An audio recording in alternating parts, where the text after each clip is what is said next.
The Duke she once loved betrayed her. Now, 5 years later, he's back, and he's willing to sacrifice everything to win her heart. Can she trust him again? Or has he come to ruin her life all over again? Hello, lovely. If you're enjoying this historic romantic tale, I'd be so grateful for a like or a subscribe. It helps me bring you more stories of love, longing, and history. And if you're up for it, tell me in the comments where you're watching from. I read every note, and it always brings a smile to my face. Chapter 1. The Woman Who Refused to Love. The autumn wind carried the scent of decay through Silverbrook Manor's gardens, a fitting perfume for the woman who walked among the dying roses. Lady Eveline Lancaster moved along the gravel path with practiced grace, her dark woolen cloak pulled tight against the October chill. The basket on her arm was empty. Now she had delivered the last of the blankets to Mrs. Henshaw in the village, the widow with 3 small children and a leaking roof that would need repair before winter truly set in. 5 years of this routine. 5 years of filling her days with duty so there was no room left for feeling. The garden gate creaked as she pushed through it, and Eveline paused, her hand resting on the weathered wood.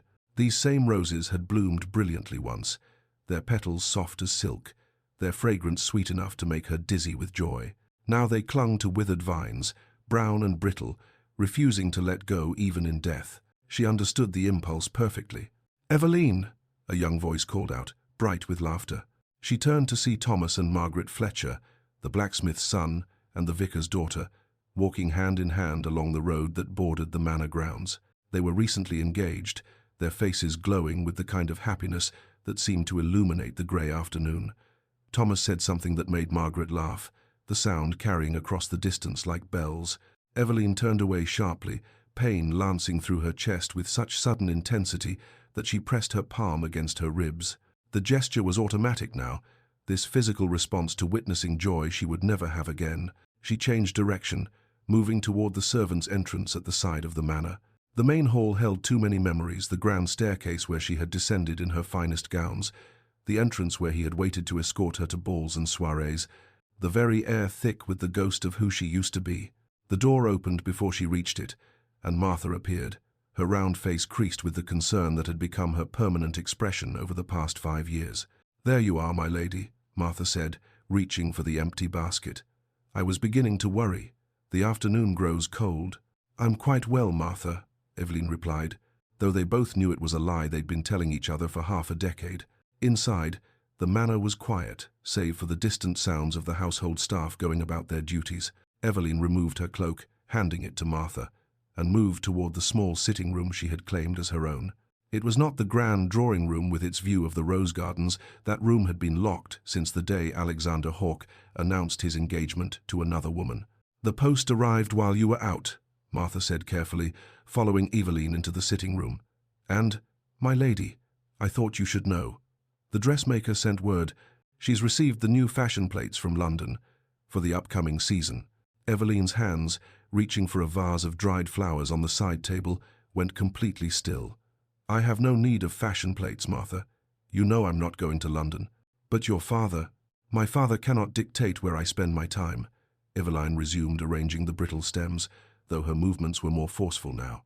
A dried rose head snapped off, falling to the polished wood surface.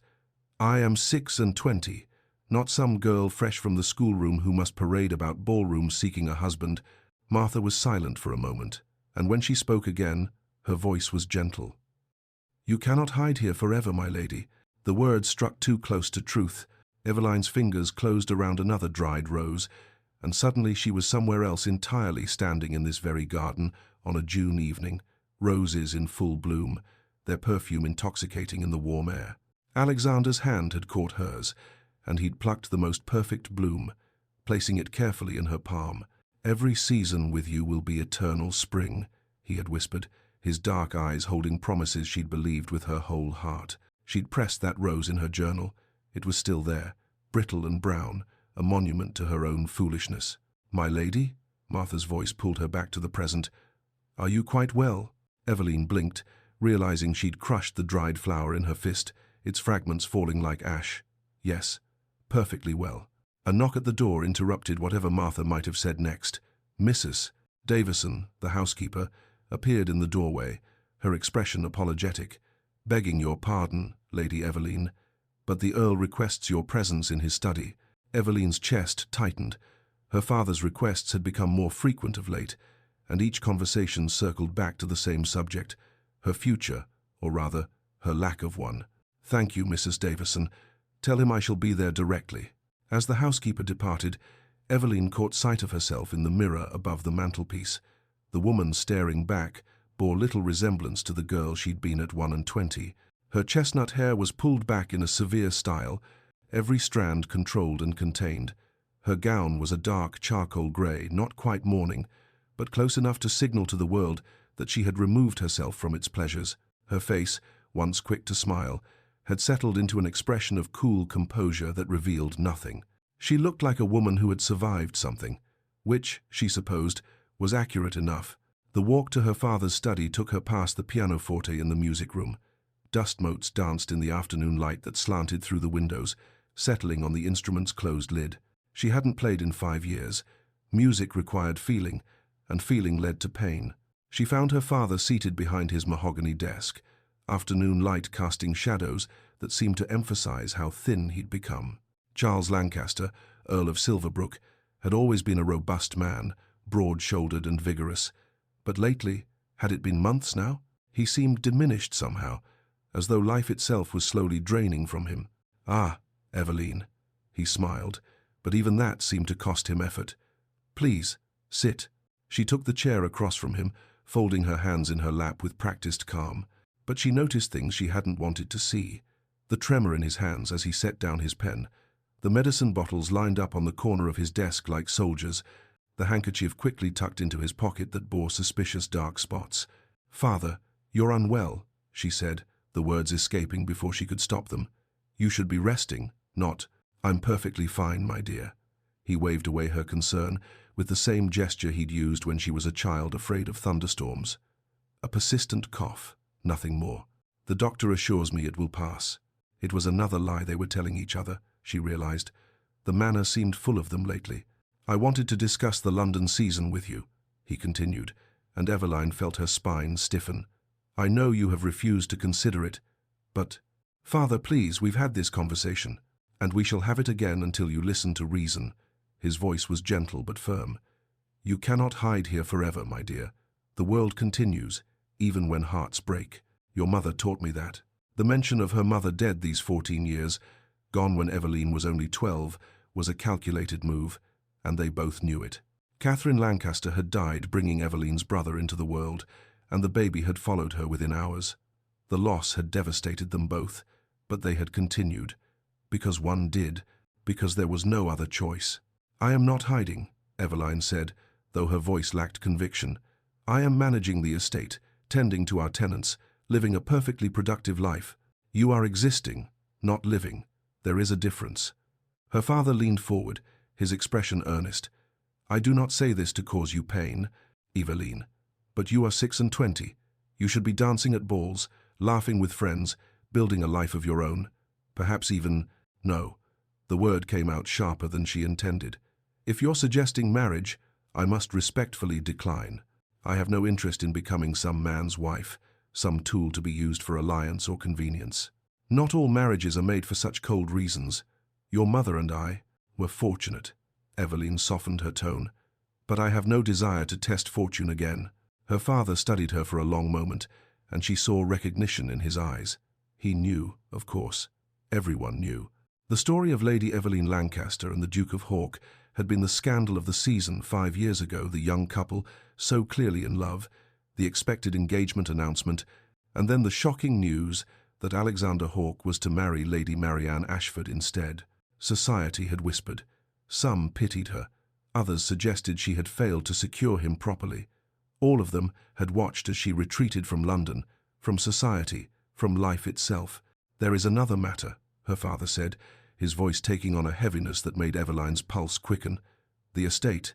There are repairs needed, significant ones. The roof on the eastern wing, the tenant cottages, the bridge that washed out last spring. Surely we have the funds." "Barely." He gestured to the ledgers spread across his desk. "Your grandfather was not prudent with investments. I have managed to maintain appearances, but a suitable marriage could ease these burdens considerably." There it was, the truth beneath all the gentle insistence. They needed money, and she was the solution he'd identified. I see. Eveline's voice was carefully controlled. You wish to sell me to the highest bidder? Eveline, no. Her father's face crumpled with hurt. I would never force you, never. But I worry about what will happen when I am gone. You will be alone, and the estate will be managed, she said firmly. I am not some helpless girl who needs a man to survive. You have taught me estate management. I know the tenants, the accounts, the land. I will manage perfectly well. A cough interrupted him, deep and racking, his whole body shaking with the force of it. Eveline half rose from her chair, but he waved her back, reaching for the handkerchief in his pocket. When he pulled it away from his mouth, she saw what he'd been trying to hide. Spots of blood. Father? A knock at the door cut off her alarm. Robert, their footman, entered with a silver salver. Begging your pardon, my lord, but a letter has arrived for Lady Eveline. The messenger said it was urgent. Eveline's gaze fell on the letter, and the world seemed to tilt beneath her. The seal was unmistakable, the Hawke family crest pressed into deep blue wax. Her hands gripped the arms of her chair so tightly, her knuckles went white. That will be all, Robert, her father said, his eyes on Eveline's face. The footman departed. The letter sat on the desk between them like a coiled serpent. You don't have to read it, her father said quietly, but they both knew she would. Some compulsions were stronger than reason. Eveline reached for the letter with a hand that trembled despite her best efforts at control. The paper was heavy, expensive, the kind used by dukes and princes. She broke the seal, her heart hammering so violently she thought it might crack her ribs. The handwriting was achingly familiar. She'd spent hours studying it once, memorizing the way he formed his letters, the confident strokes that spoke of privilege and certainty. My dearest Eveline, 5 years have passed since I committed the greatest mistake of my life. I do not write seeking forgiveness. I know I deserve none. I write only to inform you that I am returning to London. I could not do so without warning you, as the sight of me might cause you pain, and I have caused you enough. If you wish me to avoid certain events or locations, you need only send word. Your comfort matters more to me than my presence in society. I remain, as I have always been, wholly and completely. She couldn't read further. Her hands were shaking too violently, the letters blurring before her eyes. 5 years of carefully constructed walls, of determined numbness, of sworn vows to never feel again, and a single letter had cracked the foundation. Eveline? Her father's voice seemed to come from very far away. What does it say? He's returning. The words scraped from her throat. Alexander, the Duke of Hawke, he's coming back to London. She stood abruptly, the letter crumpling in her fist. Excuse me, father, I find I need some air. She didn't wait for his response. She walked from the study with measured steps, maintaining the appearance of control until she reached her private chambers. Only then, with the door closed and locked behind her, did she let herself feel the full weight of what she'd just learned. Alexander was coming back. Martha had laid a fire in the grate, unnecessary given the mild temperature, but comforting nonetheless. Eveline knelt before it, the letter still clutched in her hand. She should throw it in, burn it, let his words turn to ash, just as he had burned her heart to cinders. Coward, she whispered to the empty room. You think a letter absolves you? You think warning me makes it better? But even as anger coursed through her, another emotion warred for dominance, something dangerous and unwelcome that she'd thought she'd killed years ago. Hope. She threw the letter into the flames, watching as the edges curled and blackened, as Alexander's careful script dissolved into smoke. But it was too late. The words were already seared into her memory, his handwriting as familiar as her own heartbeat. I remain, as I have always been, wholly and completely. Wholly and completely what? Hers? In love with her? Sorry? It didn't matter. She wouldn't let it matter. That night, after Martha had helped her into her nightgown and brushed out her hair, after the household had settled into silence, Eveline stood before her bedroom mirror. Moonlight streamed through the windows, casting her reflection in silver and shadow. She looked like a ghost, a woman who existed in the space between life and death, never fully inhabiting either state. Her mother had died when she was 12. Alexander had destroyed her heart when she was 21, and in the 5 years since, she had become this, a woman who managed estates and delivered blankets and arranged dried flowers, but who never laughed, never danced, never allowed herself to feel anything deeper than mild contentment or mild irritation. She had survived. But Martha was right, she was not living. Never again, she whispered to her reflection, repeating the vow that had sustained her through 5 years of loneliness. I will never open my heart to him again. Never. But even as she spoke the words with all the conviction she could muster, a treacherous part of her soul, the part she thought she'd buried alongside her hopes and dreams, whispered back, what if? What if he'd changed? What if there were explanations she'd never heard? What if 5 years had transformed him as completely as they'd transformed her? What if she was strong enough to risk the pain again? No, she said aloud, turning sharply from the mirror. She climbed into bed, pulling the coverlet up to her chin as though it could protect her from her own thoughts. Some doors, once closed, must remain locked forever. But as she lay in the darkness, listening to the wind rattle the windows and the old manor creak and settle around her, she knew the truth. Alexander Hawke's return had already changed everything. The door she'd locked so carefully that she'd sworn would never open again was already beginning to crack, and she was terrified of what or who might walk through. Chapter 2. The Duke's Desperate Return. London assaulted the senses in a way that 5 years of country living had made Eveline forget. The noise alone, carriages clattering over cobblestones, street vendors hawking their wares, the endless hum of humanity pressed together in 2 small spaces, felt overwhelming after the quiet solitude of Silverbrook Manor. Their townhouse in Mayfair stood narrow and elegant between 2 larger residences, a modest establishment befitting an earl of comfortable but not extravagant means. The staff had arrived 2 days prior to air out the rooms and remove the Holland covers from furniture that had sat untouched since Eveline's last season, that disastrous season that had ended with her heart in pieces and her retreat to the countryside. It's smaller than I remembered, Eveline said as their carriage drew to a stop before the black lacquered door. Everything seems smaller when viewed through the lens of pain, her father replied, his voice gentle. He'd been solicitous during the 3-day journey from Harlow Heath, careful not to press too hard on the subject of why they'd come. But they both knew. His health was declining, the estate needed attention that required London connections, and he refused to die without seeing his daughter rejoin the living. Even if she had no intention of actually doing so. The first 2 days passed in a blur of reopening the household meeting with the housekeeper, reviewing accounts, receiving calls from neighbours who remembered the Earl of Silverbrook and were curious about his daughter's return. Eveline deflected their questions with practiced ease, her mask of cool politeness firmly in place. On the 3rd evening, her father appeared in the doorway of her sitting room, dressed in his evening finery. The Harleston ball is tonight, he announced. We're attending. Eveline looked up from the letter she was writing, a missive to their steward about tenant cottages. Father, I don't think... It's early in the season. Not too overwhelming. Lady Harleston was your mother's dear friend. It would be an insult not to appear. His tone brooked no argument, though his eyes remained kind. You needn't dance if you don't wish to. Simply be seen. Let society know you've returned. And so Eveline found herself in her dressing room that evening, Martha fussing over her hair while a deep burgundy gown lay spread across the bed. Not quite mourning, that would be inappropriate given she mourned no one officially, but not quite the vibrant colours of a woman fully engaged with life. It's a beautiful gown, my lady, Martha said, meeting Eveline's eyes in the mirror. The colour suits you. It's acceptable. Eveline's voice was flat. Martha's hands stilled in her hair. They say the Duke of Hawke has returned from his country estates, arrived in London just last week, according to the gossip. Eveline's spine stiffened, but she kept her expression carefully neutral.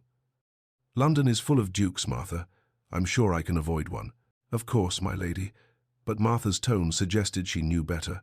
An hour later, Eveline descended the stairs in her burgundy silk, her hair dressed simply but elegantly, pearls at her throat, her mother's pearls, the only jewellery she ever wore. Her father waited in the entrance hall, and when he saw her, something like sadness crossed his face. You look so like your mother, he said softly, but she would have wanted to see you smile, Eveline. Perhaps I've forgotten how. The carriage ride to Harleston House was mercifully brief. As they approached, Eveline could see the blaze of light spilling from every window, could hear the faint strains of orchestra music drifting into the November night. Her stomach twisted with something that might have been anxiety or might have been dread. We needn't stay long, her father said, as though reading her thoughts. An hour, perhaps 2, just enough to be seen. Harleston House was a crush precisely the sort of event Eveline had once loved and now loathed. The entrance hall blazed with what seemed like 1,000 candles, crystal chandeliers casting rainbow prisms across the marble floors. Ladies in silks of every color swept past like exotic birds, gentlemen in their blacks and whites providing stark contrast. The air was thick with perfume, beeswax, and the heat of too many bodies pressed together.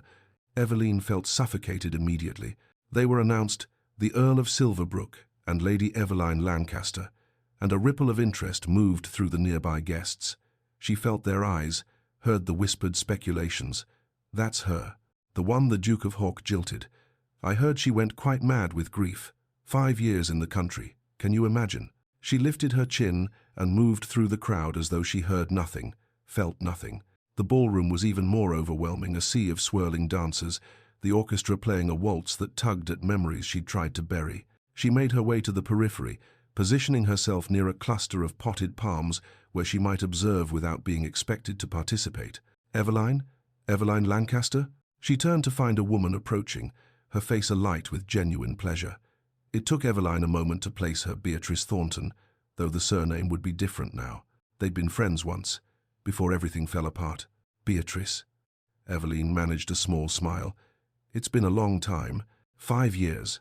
Beatrice took both of Eveline's hands in hers, squeezing gently. I've missed you desperately. When I heard you'd returned to London, I hardly dared hope I'd see you so soon. My father insisted. The words came out more bitter than Eveline intended, and she softened them with, but I'm glad to see a friendly face. Beatrice was still lovely, perhaps lovelier than she'd been at 20. Marriage clearly agreed with her. I'm Lady Pemberton now. Can you believe it? Robert proposed 3 years ago, and I was foolish enough to accept. The self-deprecating humor was so characteristic of Beatrice that Eveline felt something in her chest loosen slightly. I'm happy for you. Are you? Beatrice's eyes were knowing. You look beautiful as always, but you don't look happy. Before Eveline could formulate a response that was both honest and safe, Beatrice's expression shifted to something more cautious. Eveline, I should tell you he's here. Alexander, the Duke of Hawk. He arrived in London last week. Everyone's talking about why he suddenly returned after years of rustication in the country. Eveline's breath caught, her carefully maintained composure fracturing for just an instant. I see. I thought you should be prepared. In case, Beatrice hesitated, in case you encounter him. Thank you for the warning. Eveline's voice was steady, but her hands had begun to tremble. She clasped them together, hiding them in the folds of her gown. Though London is a large city, I'm sure our paths need not cross. But even as she spoke, her eyes betrayed her, scanning the crowded ballroom without her permission. And then, as though fate itself conspired against her careful control, she saw him. Alexander Hawk stood on the far side of the ballroom, and the sight of him drove the air from Eveline's lungs. He was still devastatingly handsome, tall and broad-shouldered, his evening clothes fitted to perfection. But 5 years had left their mark. His dark hair, once uniformly black, now showed silver at the temples. His face, which had held such arrogant confidence when last she'd seen him, was leaner now, harder somehow. And his eyes, those dark eyes that had once promised her eternity, held shadows that spoke of sleepless nights and private suffering. He was speaking with Lord Pemberton, but his gaze constantly moved across the room, searching for her. She realized with a jolt that went through her like lightning, and then their eyes met across the crowded ballroom. Time stopped. The orchestra faded to nothing. The crush of bodies disappeared. 5 years collapsed into a single, endless moment. She saw recognition flash across his face, then longing so naked and profound it made her chest ache, and beneath that, regret deeper than any ocean. Eveline turned away sharply, her heart hammering so violently she thought she might faint. She couldn't breathe. The ballroom was too hot, too crowded, too much. I need air, she said to Beatrice, already moving toward the terrace doors. Eveline, wait. But she was already walking, her steps quick despite the crowd. She slipped through the French doors onto the terrace, where November air hit her overheated skin like a blessing. The terrace was mercifully empty, most guests preferring the warmth inside. She gripped the stone balustrade, drawing in deep breaths, trying to steady herself. Seeing him had been a mistake. Coming to London had been a mistake. She should have stayed at Silverbrook. Should have. Lady Eveline. His voice deeper than she remembered, rougher with emotion, came from behind her. She'd felt his presence the moment he stepped onto the terrace, as though her body recognized him before her mind could protest. She didn't turn. "Your Grace, how unexpected." The ice in her tone could have frozen the Thames. "Evelyn, please." She heard him move closer, though he maintained a respectable distance. "Just look at me." She turned slowly, drawing on every ounce of self-control she possessed. Her face was a mask of cold politeness as she met his eyes. "I am looking at you, Your Grace. Was there something specific you required?" His composure cracked. She saw it in the way his jaw tightened, the way his hands clenched at his sides. 5 minutes of your time. That's all I ask." "You asked for far more than that once." The words came out sharp as glass. "I seem to recall I gave you everything, my heart, my trust, my future. How did that work out? Eveline, did you receive what you wanted? Did choosing duty over love bring you happiness? Did Lady Marianne make you a good wife?" Alexander stepped closer, and she caught the scent of him sandalwood and something uniquely his that made her traitorous body remember things she'd sworn to forget. "You have every right to hate me. God knows I hate myself for what I did to you." "I don't hate you, Your Grace." She lifted her chin, her voice deadly calm. "Hate requires caring. I simply don't think of you at all. It was a lie. They both knew it was a lie. But she needed him to believe it, needed the armor of indifference between them. "I didn't want to leave," he said, his voice raw. "I had no choice. There is always a choice." She cut him off, years of buried pain suddenly surging to the surface. "You made yours. Live with it." She moved to step past him, to escape back into the ballroom and the safety of crowds. But his hand caught her wrist gently, carefully, but the touch sent electricity racing up her arm that made her gasp.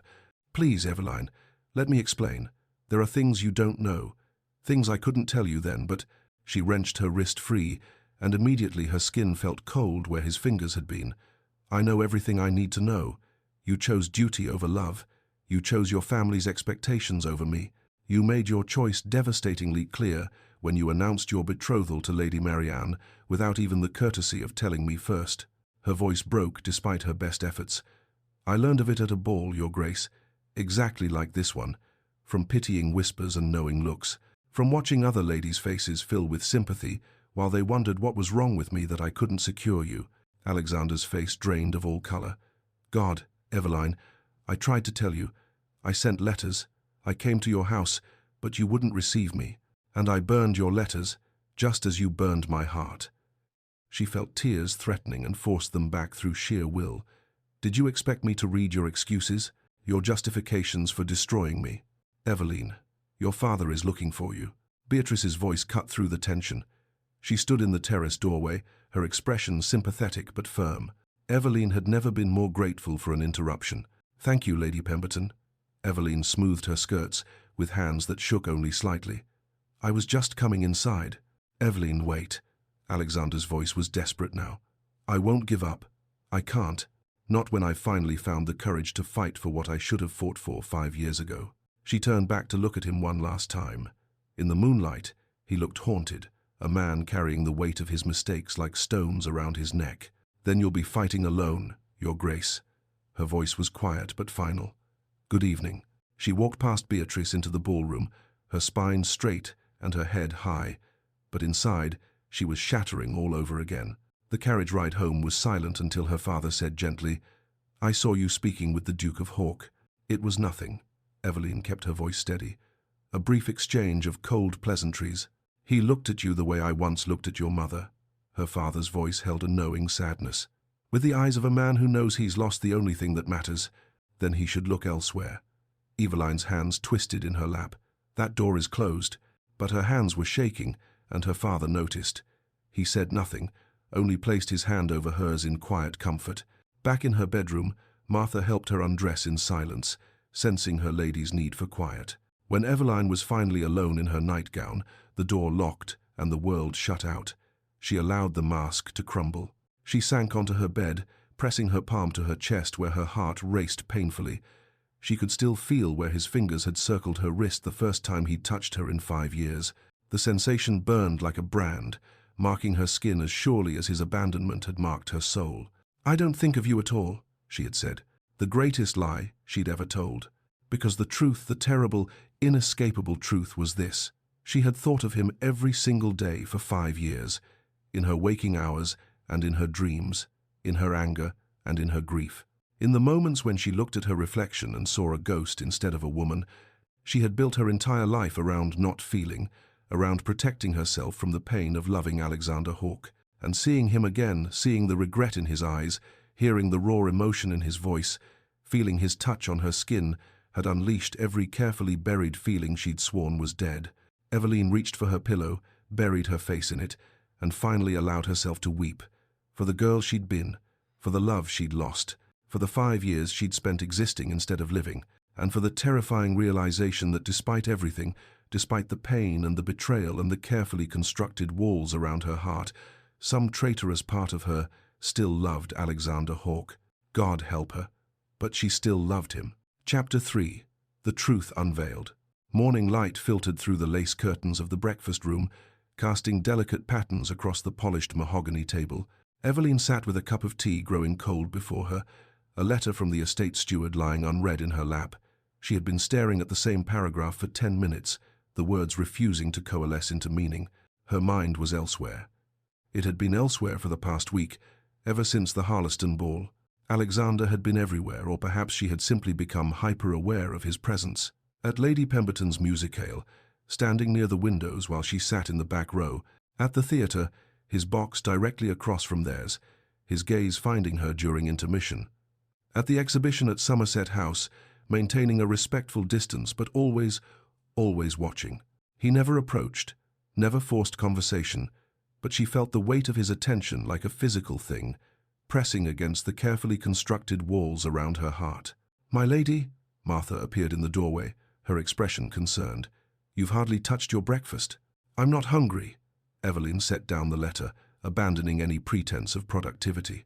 "Has my father risen yet?" "He's still abed, my lady. His cough kept him awake most of the night." Martha's worry was evident. "Perhaps we should send for the physician." "I suggested as much yesterday." He refused. Eveline's hands tightened in her lap. Her father's cough had grown steadily worse since their arrival in London, the damp November air aggravating whatever ailment plagued him.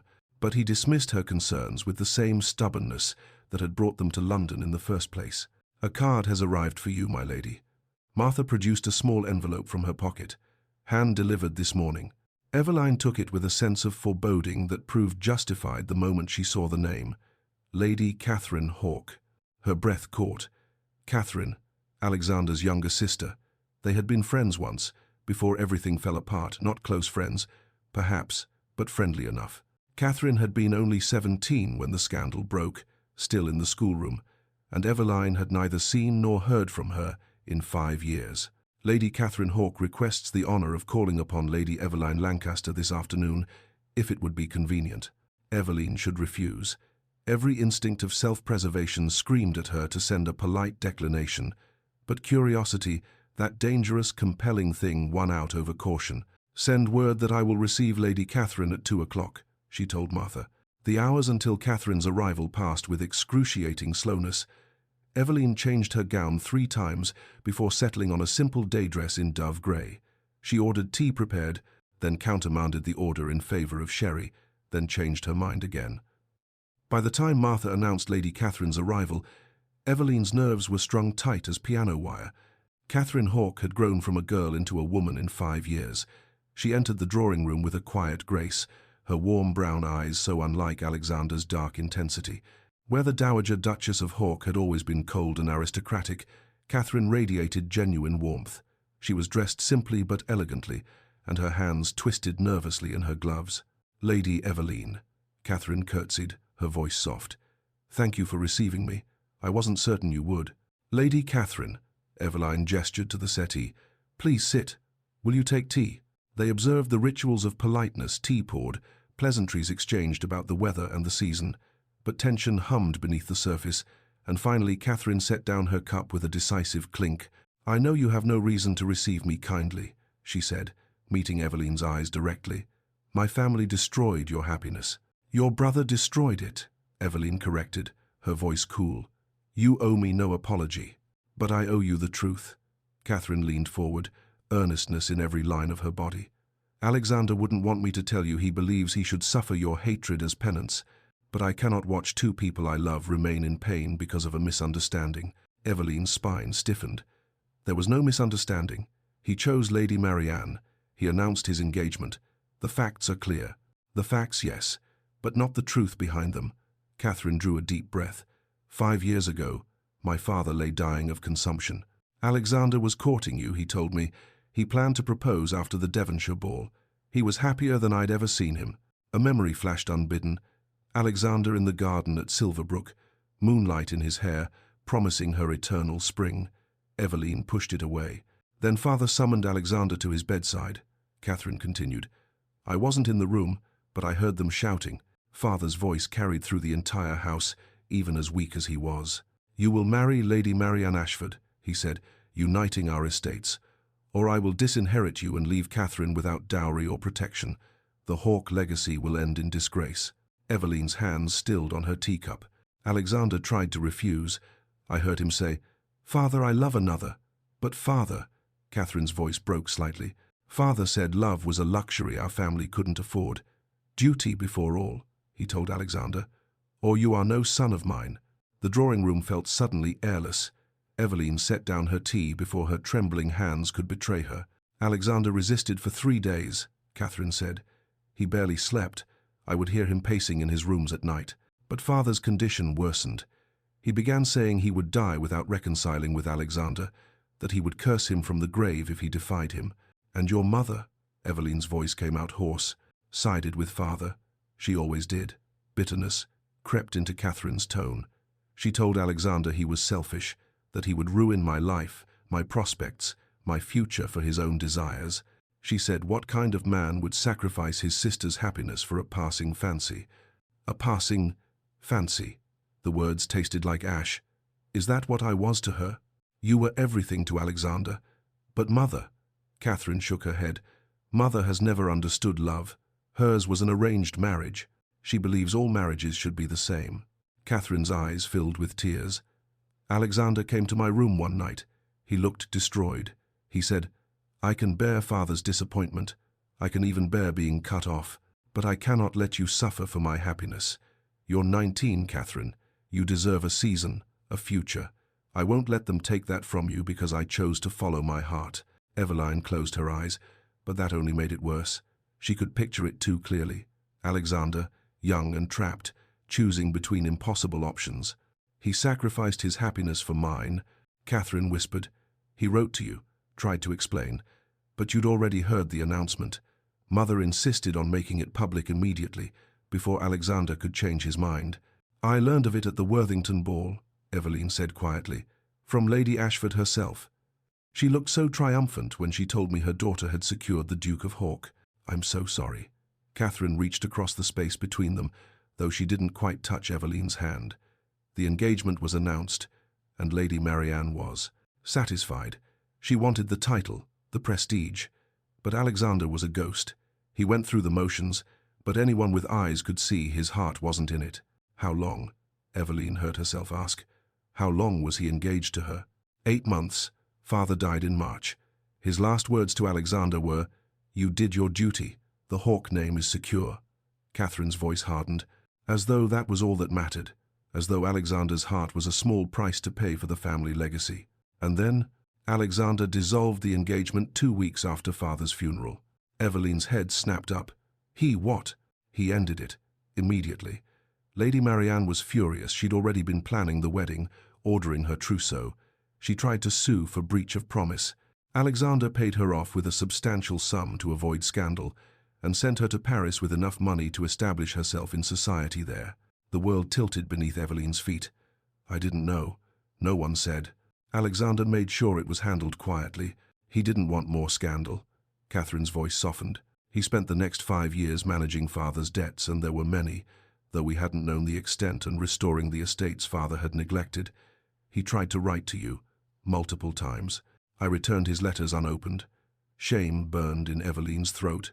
He stayed away because he thought you'd moved on, that you'd found happiness without him, and he had no right to disturb your peace.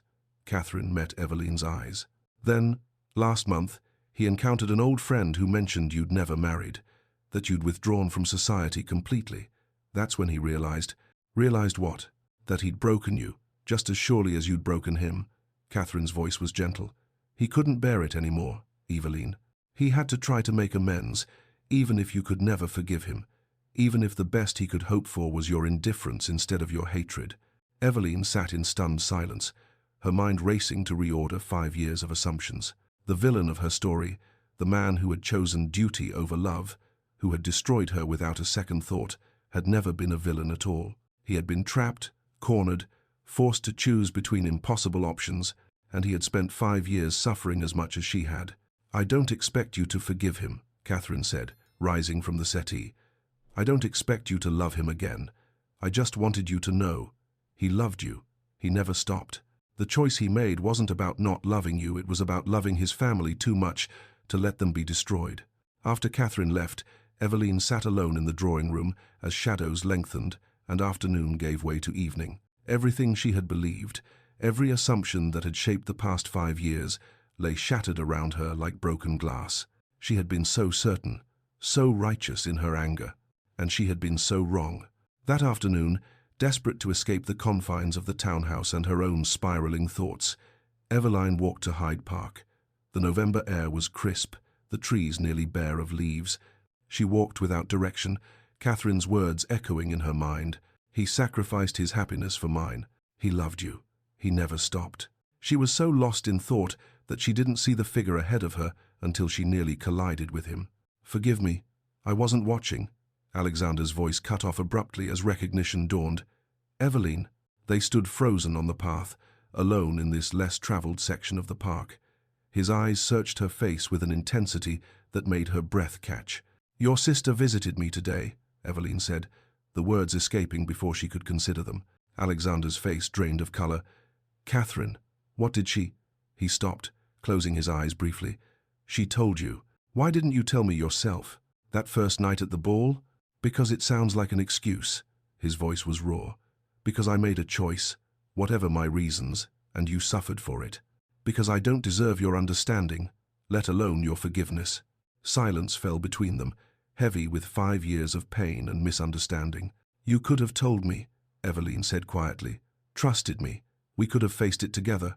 "I know." The words seemed torn from him. "That was my greatest failure, not trusting our love to be strong enough. I was 23 and terrified and arrogant enough to think I had to bear it alone. By the time I realized my mistake, you'd closed your heart to me, and I couldn't blame you. I'd given you every reason to hate me." Eveline looked at him for the first time since that night at Harleston House. She saw the exhaustion in his eyes, the lines of suffering that hadn't been there 5 years ago, the weight of regret he carried like chains. "I need time," she said finally, "to think, to understand what this means." "Take all the time you need," relief and hope warred in his expression. "I've waited 5 years. I can wait longer." He turned to leave, then stopped. "Eveline, I know you probably don't believe this, but I never touched her, never kissed her. The engagement was on paper only. My heart has only ever belonged to one woman." He walked away, leaving Eveline standing alone on the path, her carefully constructed world crumbling around her. That night, long after the household had retired, Eveline found herself in the drawing room, kneeling before the cold fireplace. She had dismissed the servants, claiming she wanted to read, but the book lay forgotten on the settee. Instead, she reached into the grate where, weeks ago at Silverbrook, she had burned Alexander's letter. The ash had long been cleaned away, but she had kept the fragment some perverse need to hold on to proof of her righteousness, perhaps. Now, in the dim light of a single candle, she could make out a few words scattered across the charred pieces. "Greatest mistake. Never stopped. If you can ever." She held the fragments carefully, as though they were precious rather than the detritus of her anger. What if she had read it? What if she had listened instead of running? What if she had fought for him the way Catherine said he'd fought for her, silently, privately, with no one to witness his sacrifice? The villain of her story had never been a villain at all. He had been a young man caught between impossible choices, trying to protect the people he loved, even as it destroyed him. And she had spent 5 years hating him for it. Her anger, her armor, her carefully constructed walls, they had all been built on a foundation of incomplete truth. And now that foundation was crumbling, leaving her standing in the ruins of her own certainty. "What do I do now?" she whispered into the darkness. The house offered no answer. The fire was cold, the room silent. But her heart, her treacherous, foolish heart, that had never stopped loving Alexander Hawke, despite 5 years of trying, whispered softly, "Give him a chance. Trust him as he should have trusted you. Don't let pride destroy what pain couldn't quite kill."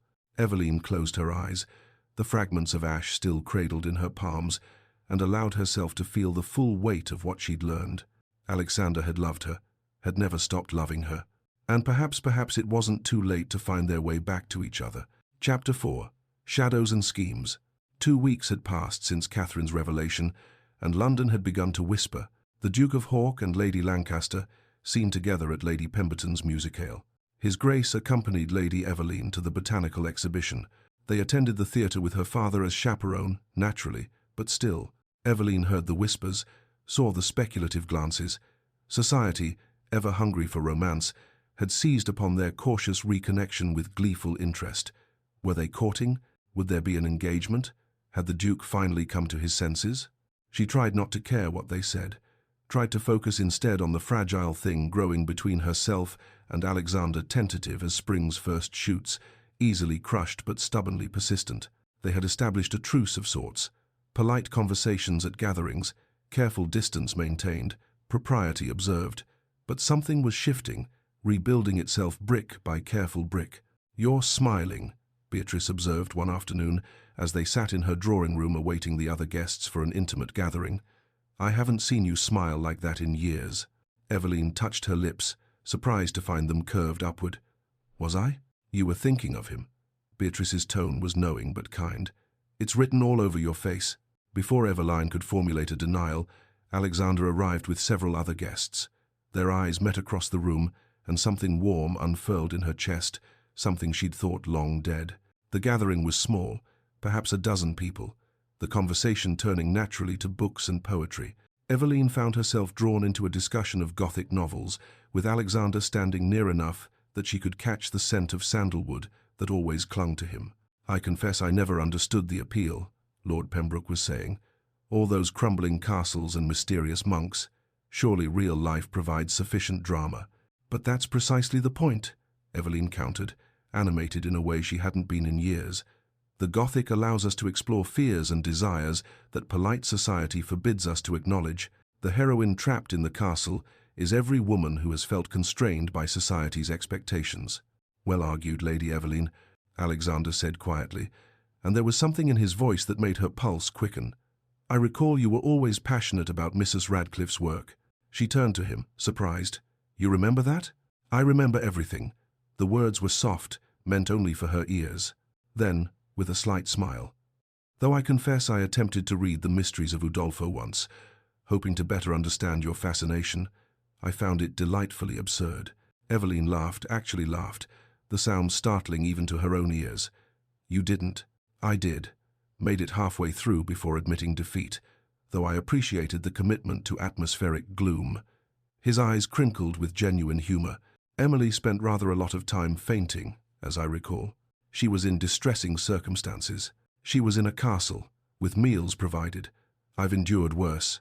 The absurdity of it, the Duke of Hawke solemnly reading Gothic novels to understand her, struck Eveline as impossibly endearing, and she laughed again. The sound seemed to crack something open in her chest, letting light into spaces that had been dark for far too long. Across the room, Beatrice caught Eveline's eye and smiled with unmistakable approval. 3 days later, Alexander invited Eveline and her father to join him at Covent Garden for a performance of Shakespeare's Much Ado About Nothing. The Earl had accepted with an enthusiasm that worried Eveline. He seemed frailer each day, his cough a constant companion, but she couldn't deny him this small pleasure. Alexander's box was perfectly positioned, offering an excellent view of the stage. He was attentive but not overwhelming, ensuring they had refreshments, that her father was comfortable, that the temperature suited them. "This was kind of you, Your Grace," the Earl said, settling into his seat with evident relief. "I haven't attended the theatre in years." "The pleasure is entirely mine, my lord." Alexander's gaze flickered to Eveline. "I hope the choice of play is acceptable?" "More than acceptable." Eveline smoothed her skirts, acutely aware of how close Alexander sat. I've always loved this one." As the performance began, Eveline found herself genuinely absorbed in the story Beatrice and Benedict's sparring, the cruel deception practiced on Hero, the eventual triumph of truth and love. During a particularly tender scene, her hand rested on the armrest between her seat and Alexander's. His hand moved, settling beside hers. Their fingers didn't quite touch, but she could feel the warmth of him, mere inches away. She should move her hand. Propriety demanded it. She didn't move her hand. Neither did he. They sat like that through the rest of the first act, not quite touching but connected nonetheless. When she dared glance at her father, she found him watching them with a slight smile on his weary face. During intermission, Alexander brought them refreshments, champagne for the gentlemen, orgeat for Eveline. They discussed the performance, the actors, the timeless nature of Shakespeare's observations about love and pride. "Much ado about nothing indeed," Alexander said quietly, his eyes on Eveline. "All that pain, all that misunderstanding, because two people were too proud to speak honestly about their feelings." "Yes," Eveline said softly, "though in the end, truth prevails." "In the end," he agreed, "if they're brave enough to trust it." For the first time in 5 years, Eveline realized she was genuinely enjoying herself, not merely enduring social obligation or going through expected motions, but actually feeling pleasure, anticipation, joy. The realization was both wonderful and terrifying. The next morning, that fragile happiness shattered over breakfast. "My lady," Martha said carefully, setting down the morning papers, "there's mention in the society columns about Lady Marianne Ashford." Eveline's stomach clenched. She unfolded the paper with hands that wanted to tremble. "Lady Marianne Ashford has returned from Paris, where she has been residing these past years, and is taking up residence at her brother's London home. Society eagerly anticipates her return to the season's festivities." "That's the lady who was engaged to the Duke, isn't it?" Martha asked, her concern evident. "That was years ago." Eveline forced her voice to remain steady. "It's nothing to do with me." But the lie tasted bitter, and anxiety took root in her chest like thorns. That afternoon, Eveline and Beatrice took tea at Fortnum and Mason, hoping the elegant surroundings might ease Eveline's growing unease. They were discussing the theatre performance when Beatrice's expression shifted, her eyes fixing on something over Eveline's shoulder. "Don't look now," she whispered. "But Lady Marianne has just entered." Eveline couldn't help herself. She turned. Lady Marianne Ashford was stunning, there was no other word for it. She wore the latest Parisian fashion, a walking dress of emerald silk that made her pale skin glow and her auburn hair shine like copper. She moved through the tea-room with the confidence of a woman who knew every eye was upon her. "Don't let her intimidate you," Beatrice murmured. "She's all polish and no substance." But it was too late. Marianne had spotted them and was approaching with deliberate grace. "Lady Lancaster." Marianne's smile was beautiful and venomous. "What a surprise! I heard you'd emerged from your country exile." "Lady Marianne," Eveline kept her voice cool. "Welcome back to London." "How kind." Marianne's eyes swept over Eveline's simple morning dress, and something like pity crossed her perfect features. "I understand you've been seen with Alexander." "How?" "Nostalgic. Revisiting old attachments can be so comforting, can't it? Though one should be careful not to mistake nostalgia for genuine feeling." The barb landed precisely where intended. Eveline felt it lodge between her ribs but refused to react. "I'm sure we'll see much of each other this season," Marianne continued, her tone suggesting this was a threat rather than a pleasantry. "London is so small, after all, especially certain circles." She swept away to join her companions, leaving poison in her wake. "Insufferable woman," Beatrice muttered. "Pay her no mind, Eveline. She's simply jealous that Alexander chose you over her." But over the next week, Eveline couldn't escape Marianne's presence. She was everywhere, at every ball, every musicale, every gathering. And always, she positioned herself near Alexander. At the Ashworth ball, Marianne interrupted their dance with profuse apologies, claiming she desperately needed Alexander's advice on a matter of urgent business. He excused himself with visible reluctance, but he went.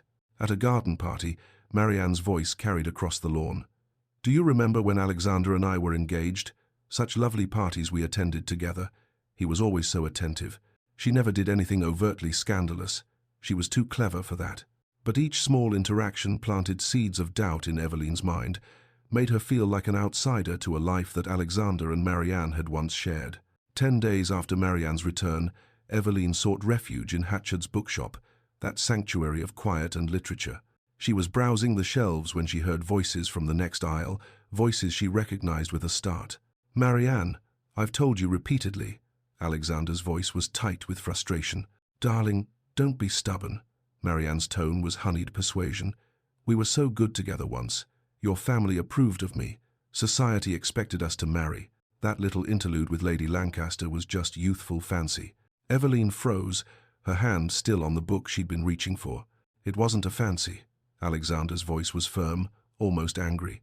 Is the only genuine love I've ever known." Eveline's heart leapt, even as she knew she shouldn't be listening, shouldn't be standing here eavesdropping like a character in one of her Gothic novels. "Love?" Marianne laughed, the sound brittle. "Alexander, be practical. She's damaged goods now, a spinster who hid away for 5 years. What will people say? Whereas I have maintained my position in society, my connections. I could be an asset to you. I don't care what people say." The coldness in Alexander's voice made Eveline shiver. "I love Eveline. I've always loved Eveline, and I will spend the rest of my life proving it to her if she'll let me." Joy and terror warred in Eveline's chest. She had heard him defend her, declare his love with utter conviction. Then Marianne's voice turned calculating. "Are you certain about that? Because I wonder if Lady Lancaster knows about the letters." Silence. Then, "What letters?" "Oh, haven't I mentioned? I've kept certain correspondence from those years. Letters that might be misconstrued. It would be such a shame if they became public, casting doubt on the narrative of your great, undying love." "You're bluffing." But there was uncertainty in Alexander's voice now. "I never wrote you any letters beyond formal pleasantries. Are you willing to risk Eveline's reputation on that certainty?" Marianne's voice dripped false sweetness. "Think carefully, Alexander.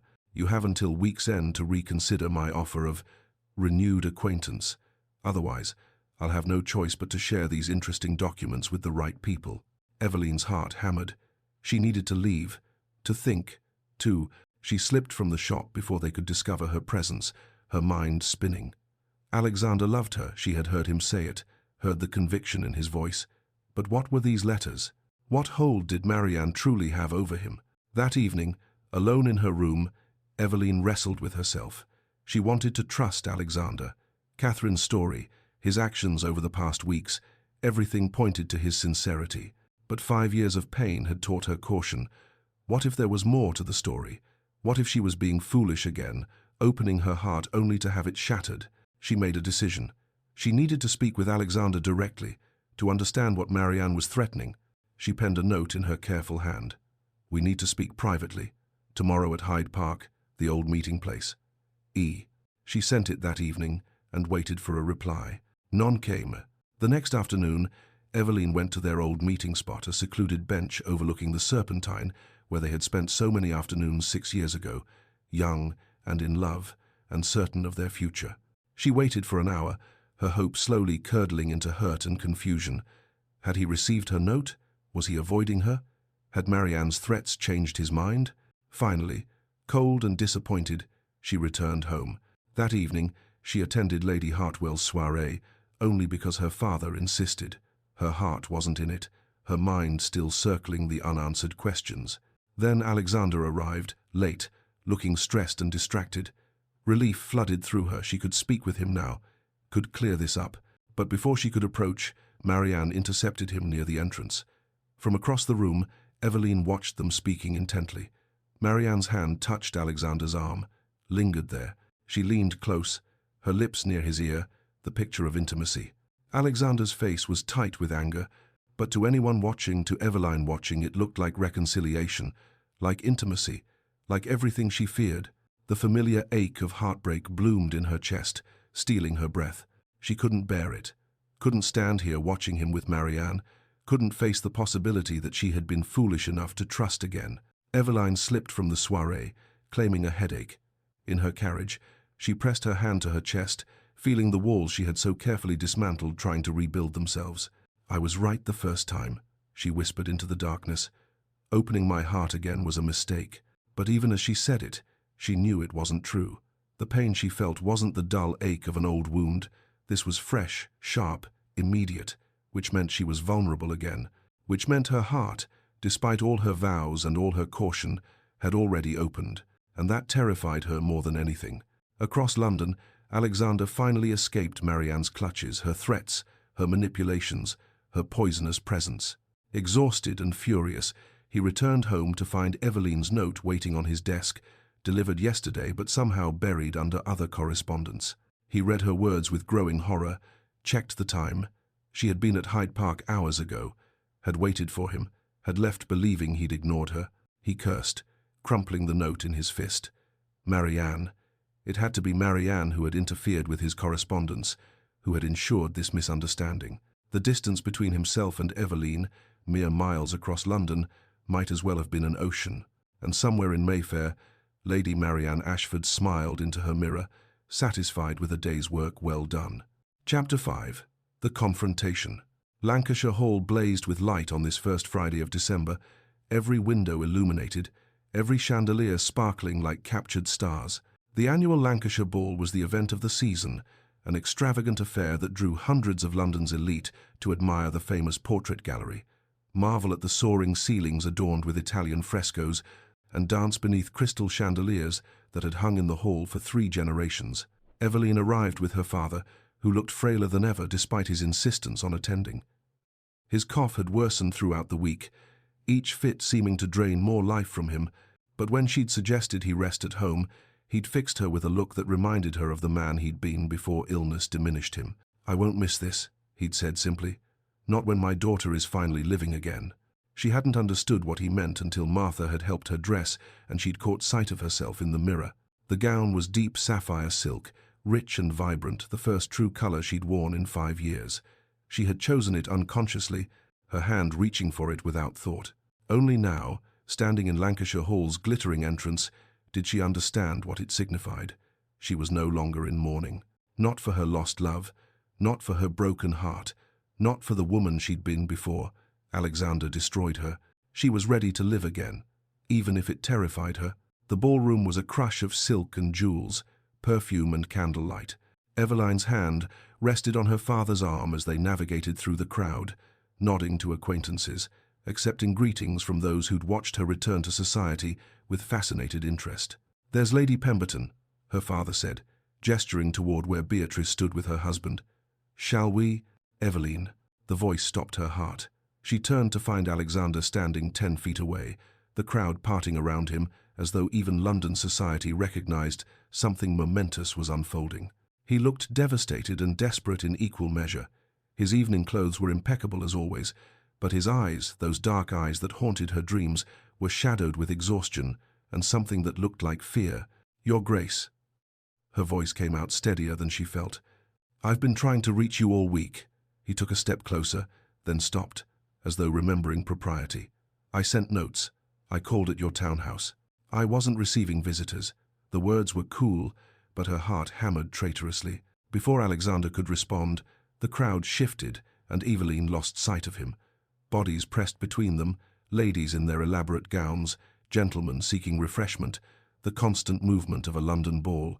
She caught glimpses of him trying to navigate toward her, but the crush was too dense. Then a voice rang out, clear and carrying. "Alexander, darling, you haven't forgotten our dance?" Lady Marianne Ashford materialized at Alexander's side, resplendent in crimson silk that made her look like a flame given human form. She linked her arm through his with possessive familiarity, her smile brilliant and calculated. Across the distance, Eveline watched Alexander's jaw tighten. "Marianne, I don't believe I committed to any such thing. But surely you remember." Marianne's voice was loud enough that nearby guests turned to watch. "When we spoke the other evening, you were so attentive.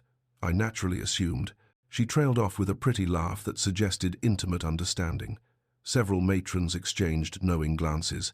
The whispers began immediately. Eveline turned away sharply, her stomach churning. She couldn't watch this, couldn't stand here while Marianne performed her little theatrical designed to stake her claim. "Excuse me, father," she murmured. "I need air." She slipped through the crowd toward the balcony doors, desperate for space to breathe, to think, to rebuild the walls that seemed determined to crumble. The balcony overlooked Lancashire Hall's famous gardens, now bare with winter but still elegant in the moonlight. A few other guests stood in small clusters, seeking relief from the crowded ballroom, but they were far enough away that their conversations were merely murmurs. Eveline gripped the stone balustrade, drawing deep breaths of cold December air. Behind her, she heard the balcony door open again, felt his presence before he spoke. "Eveline, thank God. I've been trying to reach you. Have you?" She didn't turn, keeping her voice cool and controlled. "I hadn't noticed. Your note, about meeting at Hyde Park." Frustration roughened his voice. "I only received it yesterday. It was 3 days old. I would have been there if I'd known." "It doesn't matter." "It does matter." He moved closer, though still maintaining proper distance. "You think I ignored you, that I chose not to come? I would never, wouldn't you?" She turned to face him, and something in her expression made him stop mid-sentence. "Tell me about the letters, Alexander. The ones Marianne has." He froze, and she saw the answer in his eyes before he spoke. "You know about that?" "I was at Hatchard's." The words came out flat. "I heard." Alexander closed his eyes briefly, and when he opened them, they were filled with something like despair. "She's bluffing, or she's fabricated something. I never wrote her anything that could be misconstrued as, but there's doubt in your voice." Eveline heard the tremor in her own words. "Uncertainty. There's concern for your reputation." His hands clenched at his sides. "Not doubt about my actions. I know what I wrote, formal pleasantries, nothing more. But Marianne is ruthless, Eveline. I don't know what she's capable of creating to hurt you. This is exactly what happened before. The dam inside her broke, and 5 years of buried pain came flooding out. You, caught between duty and love, between what society expects and what your heart wants. And I'm supposed to just trust that this time will be different? It is different. I'm different." He stepped closer, his voice urgent. "I chose wrong once. I won't do it again." "You don't understand." Her voice broke, tears she'd been fighting finally spilling over. "When you left, you didn't just break my heart, you destroyed my ability to trust, to hope, to believe in love itself. I spent 5 years building walls, telling myself I'd never be vulnerable again, that I'd never let anyone close enough to hurt me." She pressed her hand to her chest, as though she could physically hold her heart together. "And then you came back, and somehow, God help me, you got past every defense I built. You made me hope again. You made me feel again. Eveline, I'm terrified." The confession tore from her throat. "Because if I let myself love you again, if I open my heart completely, and you leave again, I won't survive it. I barely survived the first time." Alexander moved closer, close enough that she could see the silver at his temples, the lines of suffering around his eyes, the raw emotion written across his face. "Then let me spend the rest of my life rebuilding what I destroyed." His voice was rough with emotion. "Let me prove that I'm not the boy who chose duty over love. I'm a man now, Eveline, a man who knows the difference between what matters and what doesn't. I was 23 and an idiot." His hands lifted, as though he wanted to touch her, then fell again. "I thought duty meant sacrifice. I thought love was weakness, that feelings were something to be controlled and contained. I was wrong about everything." His voice broke. "My heart never left you. Not for a single day in 5 years. I've been a ghost, going through the motions of living, managing estates and attending Parliament, and doing all the things a duke is supposed to do. But none of it mattered. None of it meant anything, because the only thing that ever mattered was forever out of reach. I don't expect you to forgive me immediately." He drew a shaking breath. "I don't expect you to trust me overnight, but I will prove it to you, every single day, for the rest of my life if necessary. I will show you that choosing you isn't weakness, it's the only brave thing I've ever done." Silence fell between them, broken only by the distant strains of music from the ballroom and Eveline's soft crying. "I never stopped loving you either." The words came out barely above a whisper. "I wanted to. God knows I tried. I told myself I hated you, that I'd forgotten you, that you meant nothing to me. But you don't stop loving someone just because they hurt you. You just learn to live with the pain." She met his eyes, letting him see her completely, the love, the fear, the desperate hope she'd been trying to deny. "And now I don't know what's worse, the pain of losing you before, or the terror of having you back and losing you again." "You won't lose me." Alexander's voice was fierce with conviction. "I swear on everything I hold sacred, my title, my estates, my very life, you won't lose me. Not to duty, not to family expectations, not to threats or scandal or anything else this world can throw at us." How touching. A reconciliation scene worthy of a melodrama. They both turned sharply. Marianne stood in the balcony doorway, her crimson gown making her look like an avenging angel, or perhaps a demon. In her hand, she held a small packet of letters tied with ribbon.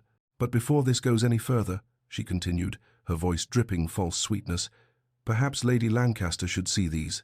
Alexander moved immediately, positioning himself between Eveline and Marianne. "This is between us, Marianne. Leave Eveline out of it." "But that's impossible." "Darling." Marianne's smile was sharp as glass. "She's the entire reason I'm doing this. She's the reason you refused me. The reason you threw away what we could have had together." For the first time in 5 years, for the first time since Alexander had destroyed her, Eveline didn't retreat, didn't hide behind walls or masks or carefully constructed indifference. She stepped out from behind Alexander, drawing herself up to her full height, and met Marianne's eyes directly. "What do you want, Lady Marianne?" Marianne blinked, clearly surprised by the directness. "I want what was promised to me. Alexander's name, his title, his place in society, but not his heart." Eveline's voice was steady now, clear. "That was never part of the arrangement, was it?" Marianne's composure slipped slightly. "Love is irrelevant. Position is what matters. Security, status, the respect of society, those are the things that endure. Then I pity you."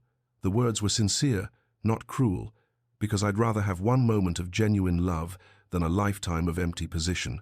I'd rather have Alexander's heart, freely given, than all the titles and estates in England gained through manipulation.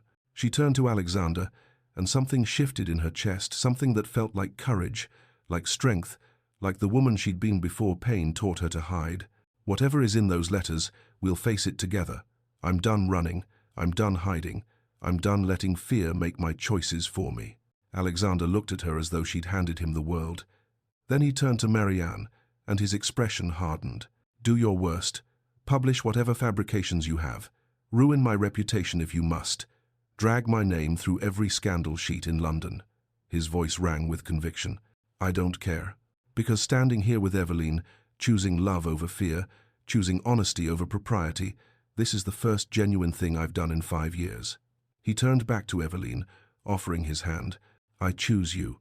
Openly, publicly, without reservation. Let society talk."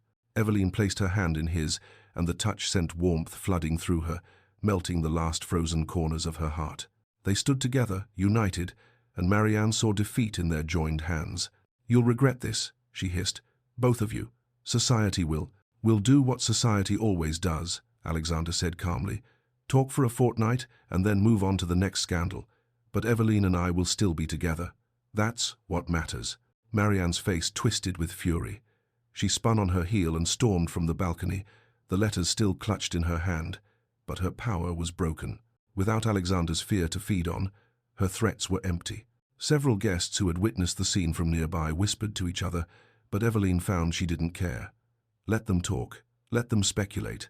She had spent 5 years caring too much what society thought, and it had nearly cost her everything. From inside, the orchestra began a waltz. "Dance with me?" Alexander asked softly. "Everyone will talk. Let them." His eyes held hers, dark and intense and full of love. "I'm done hiding how I feel about you. I want all of London to know that Lady Eveline Lancaster is the woman I love, the only woman I've ever loved, the only woman I ever will love." They returned to the ballroom together, hand in hand. Conversations stopped, heads turned. The whispers began immediately, spreading through the crowd like wildfire. But as Alexander led Eveline onto the floor and they began to waltz, the rest of the world faded away. It was just the two of them, moving together as though they'd never been apart. His hand at her waist felt right, natural, like coming home. Her hand in his felt safe in a way she'd forgotten was possible. "I love you, Eveline Lancaster," Alexander whispered, leaning close enough that his breath stirred the curls at her temple. "I've loved you since I was 22 years old, and I'll love you until I draw my last breath." Eveline looked up at him, at this man who had broken her and was now putting her back together, piece by careful piece. For the first time in 5 years, she allowed herself to speak the complete truth. "I love you too. God help me, I never stopped." The walls around her heart didn't crumble, they dissolved. Like ice in spring sunlight, they simply melted away, leaving her vulnerable and open and more terrified than she'd ever been, but also more alive. For the first time in 5 years, Eveline felt herself truly begin to heal, not by hiding from pain, but by choosing to risk it again, not by building walls, but by taking them down. Around them, London society whispered and speculated, scandalized and fascinated in equal measure. The Duke of Hawk and Lady Lancaster, dancing as though nothing else existed, as though 5 years hadn't passed, as though heartbreak had never happened. But Eveline and Alexander didn't notice.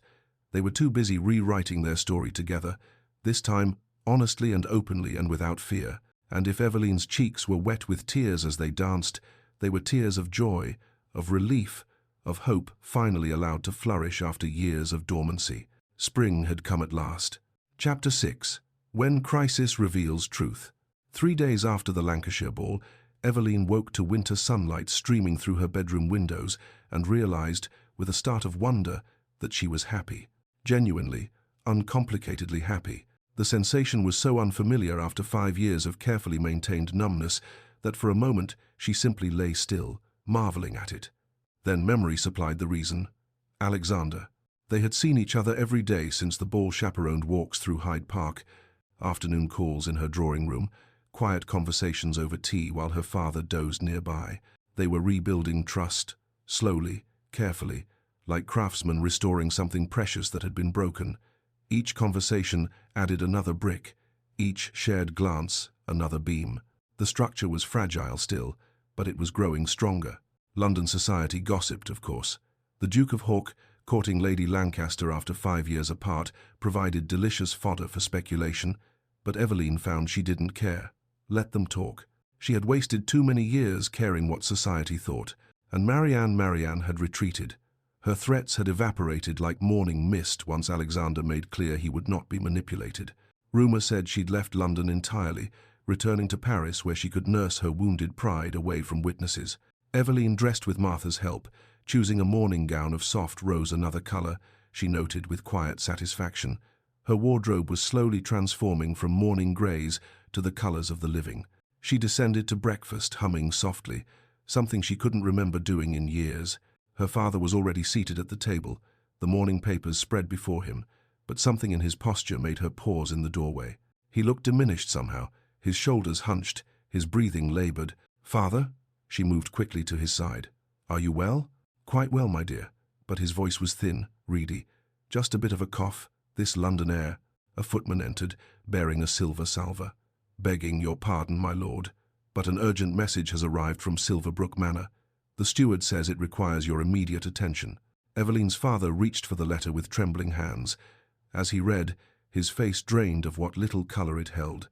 "Serious problems," he muttered. "The bridge has finally collapsed entirely. 3 tenant cottages are in danger of the same. And the creditors." He trailed off, his expression stricken. "Creditors?" Eveline's stomach clenched. "Father, what creditors?" "I must go to Silverbrook immediately. The steward needs." He stood abruptly, and that's when the coughing fit struck. Violent, racking coughs that bent him double. The footman rushed forward to support him, and when her father pulled his handkerchief away from his mouth, Eveline saw what he'd been trying to hide. Bright red blood staining the white linen. "Father!" Terror flooded through her. She caught him as his knees buckled. "Someone fetch the doctor. Now." "The estate," her father gasped between coughs. "There are debts, Eveline. Things I haven't told you." His eyes rolled back, and he collapsed in her arms. The next hours passed in a blur of panic and desperate activity. The doctor came, examined the Earl with grave efficiency, and delivered a diagnosis that made Eveline's world tilt sickeningly. "Advanced consumption, my lady." "Doctor." Hartwell's voice was gentle but firm. "The same illness that took the old Duke of Hawk. Your father has been hiding symptoms for months, I suspect." "How long?" The words scraped from Eveline's throat. "How long does he have?" "That depends. With immediate rest, country air, and absolutely no stress, he may survive the winter, may even see spring." The doctor paused. "But without proper care, without removing him from London's damp air." He didn't finish. He didn't need to. "I'll take him to Silverbrook immediately." "That would be wise." "But my lady," the doctor hesitated, "the stress of his illness alone could kill him. Any additional burdens?" Eveline nodded numbly. Her father was dying. The same illness that had trapped Alexander 5 years ago was now stealing her only remaining parent. The estate steward arrived from Silverbrook while the Earl lay sleeping. Laudanum induced rest, the only thing that stopped his coughing. Thomas Weatherby was a practical man who'd served the Lancaster family for 30 years, and the devastation in his eyes told Eveline everything before he spoke a word. "The Earl took loans, my lady." Weatherby spread documents across the drawing-room table with shaking hands. "To maintain the estate, to fund your London season, to keep up appearances. He didn't want you to worry," he said. "Didn't want you to feel obligated to marry for money." Eveline stared at the numbers, but they seemed to swim before her eyes. "How much?" £15,000. "The debts have come due. Multiple creditors, all demanding payment." Weatherby's voice was hollow. "If we cannot pay, they will seize Silverbrook Manor. We have 6 weeks." 6 weeks. Her father dying, her childhood home about to be torn away, everything crumbling around her like sandcastles before the tide. "There must be something we can do," Eveline said, but even she could hear the desperation in her voice. "The investments, the rents, already accounted for in these figures, my lady. I'm sorry, truly sorry." After Weatherby left, Eveline sat alone in the drawing-room, surrounded by papers that spelled out her family's ruin. She pressed her hands to her face, trying to think, to plan, to find some solution that didn't exist. "Eveline," Beatrice's voice made her look up. Her friend stood in the doorway, concern written across her face. "I heard about your father. I came as soon as I could." Beatrice crossed the room quickly, taking Eveline's cold hands in her warm ones. "What can I do?" "Nothing. There's nothing anyone can do." Eveline gestured at the papers. "We're ruined, Beatrice. Completely ruined." Beatrice read through the documents, her expression growing more troubled with each page. Finally, she looked up. "Ask Alexander." "No." The word came out sharp. "Immediate." "Eveline, he has the means to help. He would want. I won't be in his debt." Eveline pulled her hands away, standing to pace the room. "I won't be the destitute woman he rescued out of pity. Everyone will say I was with him for his money, that I was playing at pride until I needed rescue. It wouldn't be pity. It would be love. I need to stand on my own." Eveline's voice cracked. "Don't you see? I need to know that what we have is real, that it's not built on dependence or obligation or debt." She spent the afternoon desperately seeking solutions. She sold her mother's jewelry, the few pieces that weren't entailed, raising barely £1,000. She contacted banks, only to be told they wouldn't lend to a woman without a male guarantor. She wrote to distant relatives, knowing even as she penned the letters that they would refuse. Alexander called at the townhouse that evening. The butler, following Eveline's instructions, told him Lady Lancaster was not receiving visitors. He called again the next morning, and the morning after that, he left flowers, notes expressing concern. All went unanswered. On the third day, as Eveline was preparing to leave for Silverbrook with her father, she encountered Beatrice on the doorstep. "I told him," Beatrice said without preamble, "about the debts, about Silverbrook. I'm sorry, Eveline, but I couldn't stand by and watch you destroy yourself out of pride. You had no right." "I had every right as your friend." Beatrice's voice was firm. "He wants to help. He's desperate to help." "I won't accept his charity." "Then you're a fool." Beatrice's eyes blazed. "Love isn't about standing alone, Eveline. It's about having someone stand with you." But Eveline had already climbed into the carriage beside her sleeping father, and within the hour they were on the road to Silverbrook. The journey took 2 days, her father drifting in and out of fevered consciousness. By the time they arrived at Silverbrook Manor, Eveline was exhausted, terrified, and utterly alone. She spent 3 days in a fog of desperate activity, managing her father's care, meeting with the estate workers about repairs they couldn't afford, reviewing accounts that offered no solutions. Late at night, she sat in her father's study, surrounded by ledgers and letters from creditors, and tried not to weep. It was on such a night, past midnight, that she heard a knock at the study door. "Martha, I said I didn't want to be disturbed." She looked up and froze. Alexander stood in the doorway, snow dusting his greatcoat, his dark eyes intense in the firelight. "What are you doing here?" The words came out barely above a whisper. "I heard you needed help." He stepped into the room, and she saw exhaustion in the lines of his face. He'd ridden hard to reach her. "I came." "Alexander, I can't." "Accept my charity?" He moved closer, but kept the desk between them. "I know," Beatrice told me, But hear me out before you refuse. There's nothing to hear. I won't be in your debt. I won't let everyone say, it's not charity, it's partnership. His voice was gentle but firm. It's what people who love each other do. They help each other. You don't understand. Frustrated tears spilled over despite her best efforts.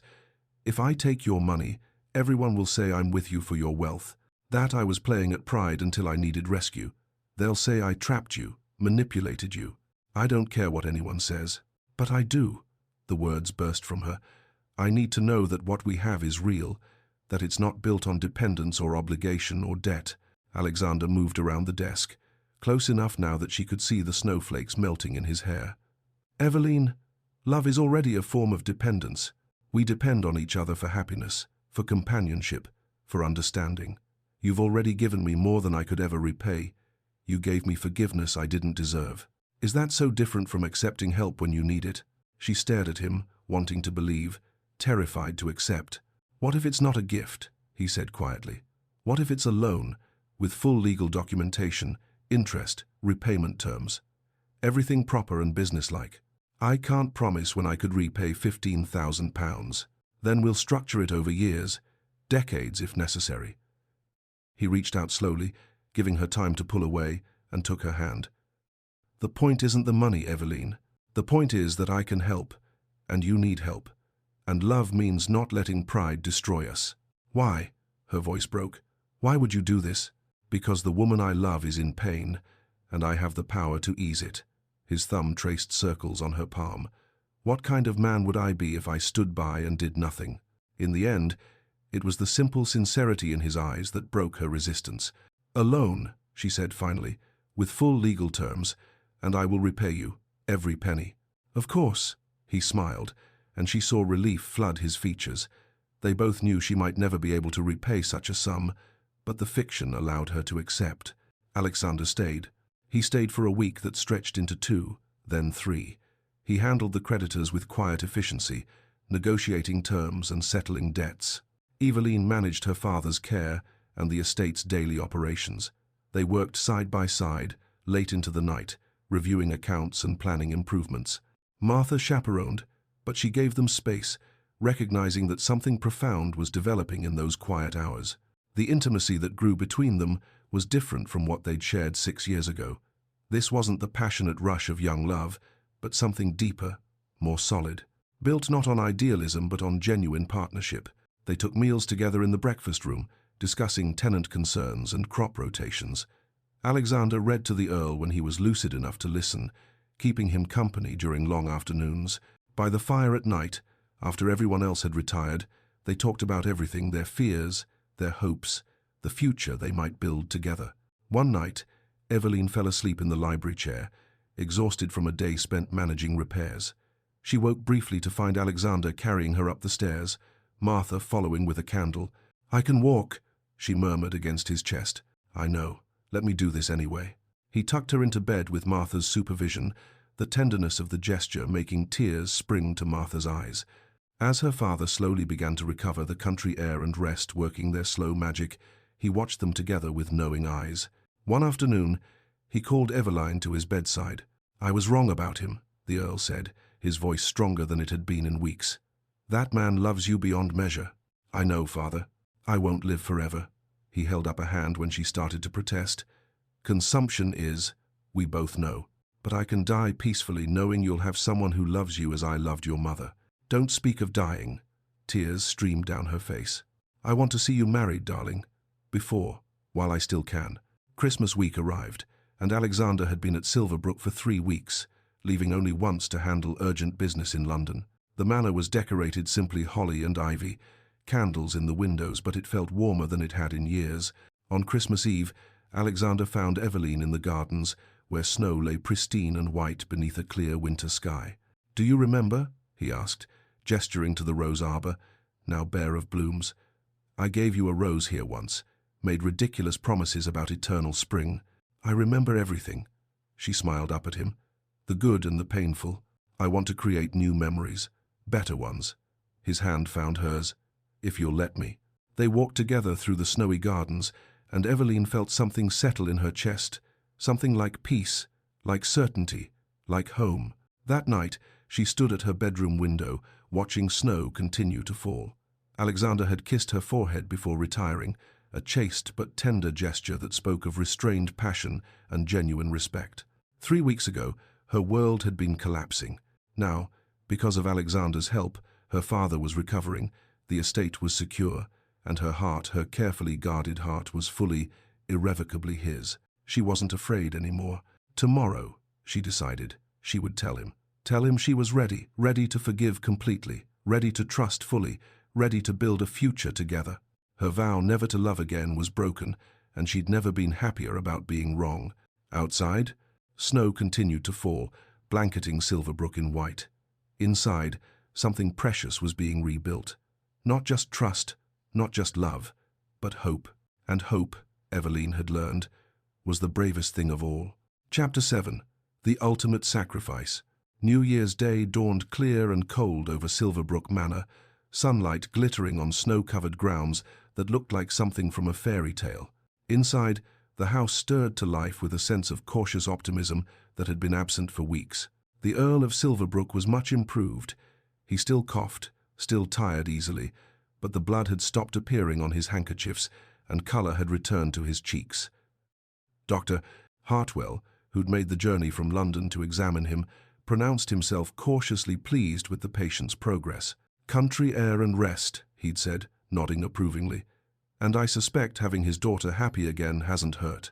Eveline was happy, genuinely, radiantly happy in a way she'd thought lost to her forever. The holidays at Silverbrook had transformed her relationship with Alexander from tentative reconciliation into something deeper, more solid. They'd worked together, laughed together, built something real from the ruins of what had been destroyed.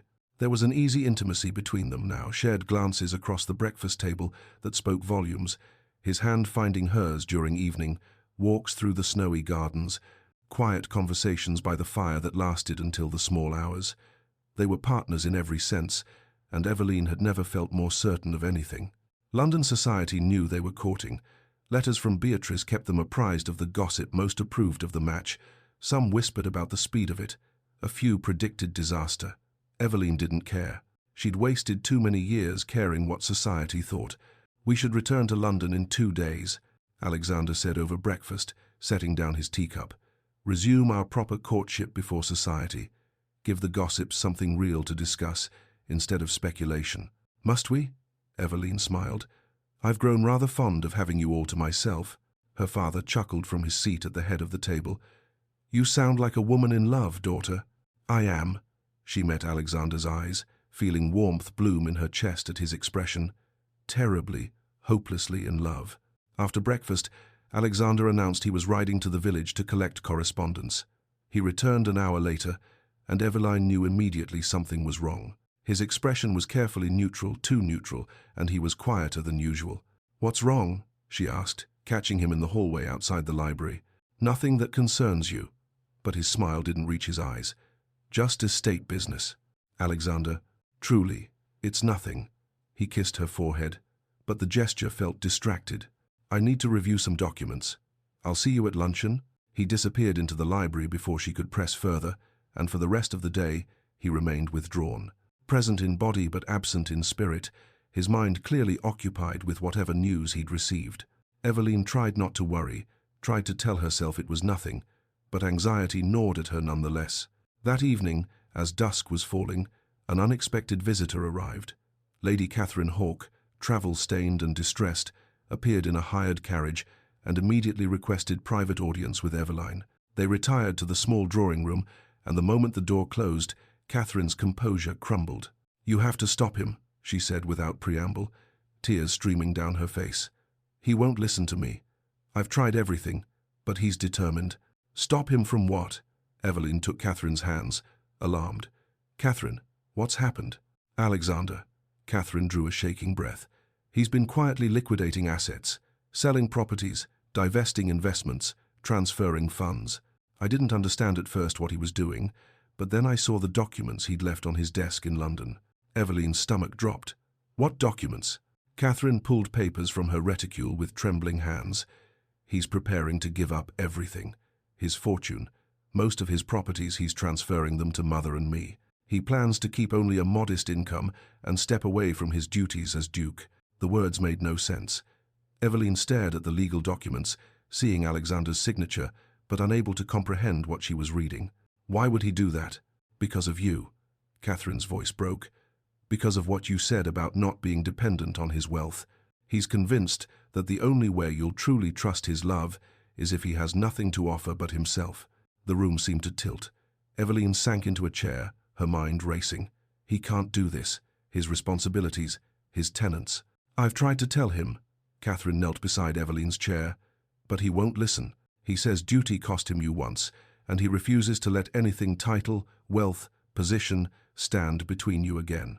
He says if choosing you means giving up everything else, then that's what he'll do. Evelyn pressed her hands to her face, torn between horror at the foolishness of the plan and awe at the magnitude of his love. He was willing to sacrifice everything, his entire life, his responsibilities, his place in society, to prove he chose her freely. You have to tell him you don't need this grand gesture, Catherine pleaded, that you love him as he is, that he doesn't have to destroy himself to prove his love. Meanwhile, in London, Lady Marianne Ashford was making plans of her own. She'd learned of Alexander's liquidation through her brother, who'd heard it from his banker. At first, she'd been confused. Why would the Duke of Hawk divest himself of his fortune? Then, understanding had dawned, followed by cold fury. He was doing it for her, for that insipid Lancaster woman who'd done nothing but hide in the country for 5 years. If Marianne couldn't have Alexander, she would ensure no one else could either. She retrieved the letters she'd spent weeks forging clever fabrications that suggested impropriety between herself and Alexander during their engagement. They were lies, complete lies, but they were expertly done. Even she had to admit they looked genuine. She arranged to meet with publishers of 3 different scandal sheets. The letters would appear in 2 days, timed to cause maximum damage, just as Alexander and Evelyn returned to London. Her revenge would be complete. That night, Evelyn found Alexander in the library, surrounded by ledgers and legal documents. He looked up when she entered, and guilt flashed across his face before he could hide it. "Catherine told me what you're planning," Evelyn said quietly, closing the door behind her. Alexander set down his pen. "I suppose there's no point in denying it. Why, Alexander? Why would you do this?" "Because I need you to know that what I feel for you has nothing to do with duty or position." He stood, moving around the desk toward her. "I need you to know I'm choosing you, only you, without any obligations or responsibilities clouding the choice." "By giving up everything?" Evelyn's voice rose despite her efforts to stay calm. "That's just another form of duty. Duty to prove yourself. Duty to some impossible standard of sacrifice. You said you needed to know our relationship wasn't built on dependence or wealth, and I was wrong." She closed the distance between them, taking his hands. "I was letting old fears control me. I was so afraid of being dependent that I couldn't see the truth." "What truth?" "That love requires trust. That partnership means accepting help when you need it. That standing together is stronger than standing alone." She held his gaze. "I don't need you to be poor to know you love me. I need you to be honest, to choose me freely, to trust me with the truth. That's what I've needed all along." Alexander's expression was torn. "When I chose duty over love before, it destroyed us. I can't let that happen again. When you chose duty over love before, the problem wasn't that you had responsibilities." Evelyn's voice was gentle but firm. "It was that you didn't trust me enough to face them together. You tried to bear everything alone, and it broke us both." She squeezed his hands. "Don't make the opposite mistake. Don't abandon your responsibilities to prove a point. Your tenants need you. Your estates need proper management. Your title isn't just privilege, it's obligation to people who depend on you." "But how do I prove?" "You already have." She reached up, touching his face. "You came when I needed you. You stayed. You worked beside me, instead of trying to solve everything yourself. You let me be part of the solution. That's what I needed. That's what love looks like." Before Alexander could respond, urgent knocking sounded at the library door. A footman entered, bearing a message. "Begging your pardon, Your Grace, but this just arrived from London." The messenger said it was urgent. Alexander broke the seal, and as he read, his face drained of color. He passed the letter to Evelyn without a word. It was from his solicitor. Lady Marianne had fabricated letters, expertly forged documents, suggesting impropriety between herself and Alexander during their engagement. She planned to publish them in 2 days in multiple scandal sheets. The letters would claim his courtship of Eveline was guilt-driven, that he'd been unfaithful, that everything was a lie. "This is my nightmare," Alexander said, his voice hollow. "Your reputation threatened because of me, because of my past mistakes. Then we'll face it." Eveline set down the letter, her voice steady. "Together, Eveline, this could destroy you, ruin your name completely. Only if we act like we have something to hide. Only if we let her control the narrative." She took his hands again. "We have the truth. You have the real engagement documents proving it was purely formal. Catherine can testify about the family pressure. My father, though weak, will come to London to support us publicly. The scandal will pass. Scandal always does." She smiled at him. "I'm done being afraid, Alexander. I'm done letting the past control my future. We'll go to London. We'll face society together, and we'll show them that whatever Marianne fabricates can't touch what we have." Alexander looked at her as though seeing her for the first time, this woman who'd spent 5 years hiding from life, now ready to face the worst society could throw at them. In the quiet after the storm of revelation, he sank to his knees before her, not as a duke with power and wealth to offer, not as a man trying to prove himself through grand gestures, just as himself, flawed, human, desperately in love. "Eveline Lancaster," he said, his voice rough with emotion, "I've loved you since I was 22 years old. I made mistakes, terrible ones that hurt you deeply. But if you can forgive me, if you can trust me one more time, I swear I will spend every day of my life being worthy of that trust." Tears streamed down Eveline's face. "I'm not asking you to depend on me," he continued. "I'm asking you to build a life with me as partners, as equals, as two people who choose each other freely, every single day, who face troubles together instead of alone, who trust each other with the truth, even when it's difficult." He looked up at her, his dark eyes holding everything: love, fear, hope, determination. "Will you marry me?" All the years of pain, all the walls, all the vows to never love again, they had led to this moment. This man, kneeling before her, offering not wealth or position but himself, his love, his partnership, his absolute commitment. "Yes," Eveline whispered, then louder, "Yes, I'll marry you. Not because you're a duke, not because you saved my estate, not out of duty or obligation or fear." She pulled him to his feet, her hands framing his face. "But because you're the only man I've ever loved, and because I finally believe in you, in us, in second chances." He kissed her, then their first real kiss in 6 years. Tender and passionate, hesitant and certain, full of all the love and pain and hope that lay between them. It tasted of tears and promises, of healing and new beginnings.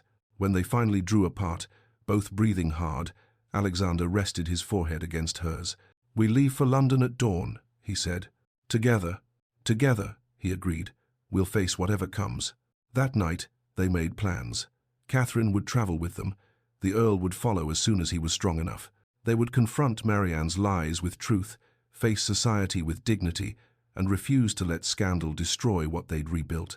Alexander wouldn't sacrifice his position. Eveline had shown him that running from responsibility wasn't the answer, but he would sacrifice society's good opinion, if necessary, to protect her. And Eveline wouldn't hide or retreat. She'd spent 5 years running from life. Never again. In the pre-dawn darkness, Eveline and Alexander stood together in Silverbrook's front hall, cloaked against the January cold, preparing to depart for London. "Are you afraid?" Alexander asked, taking her hand. Eveline looked at him, this man who'd been willing to give up everything for her, who'd loved her through years of her hatred, who'd never stopped choosing her, even when she wouldn't choose him back. "No," she said honestly. "For the first time in 5 years, I'm not afraid at all." Because she finally understood. Love wasn't about avoiding pain or preventing loss. It wasn't about grand gestures or noble sacrifices. It was about finding someone worth facing the pain and risking the loss for. Someone worth standing beside, no matter what storms came. As their carriage rolled toward London, toward scandal and confrontation and uncertainty, Eveline felt nothing but peace.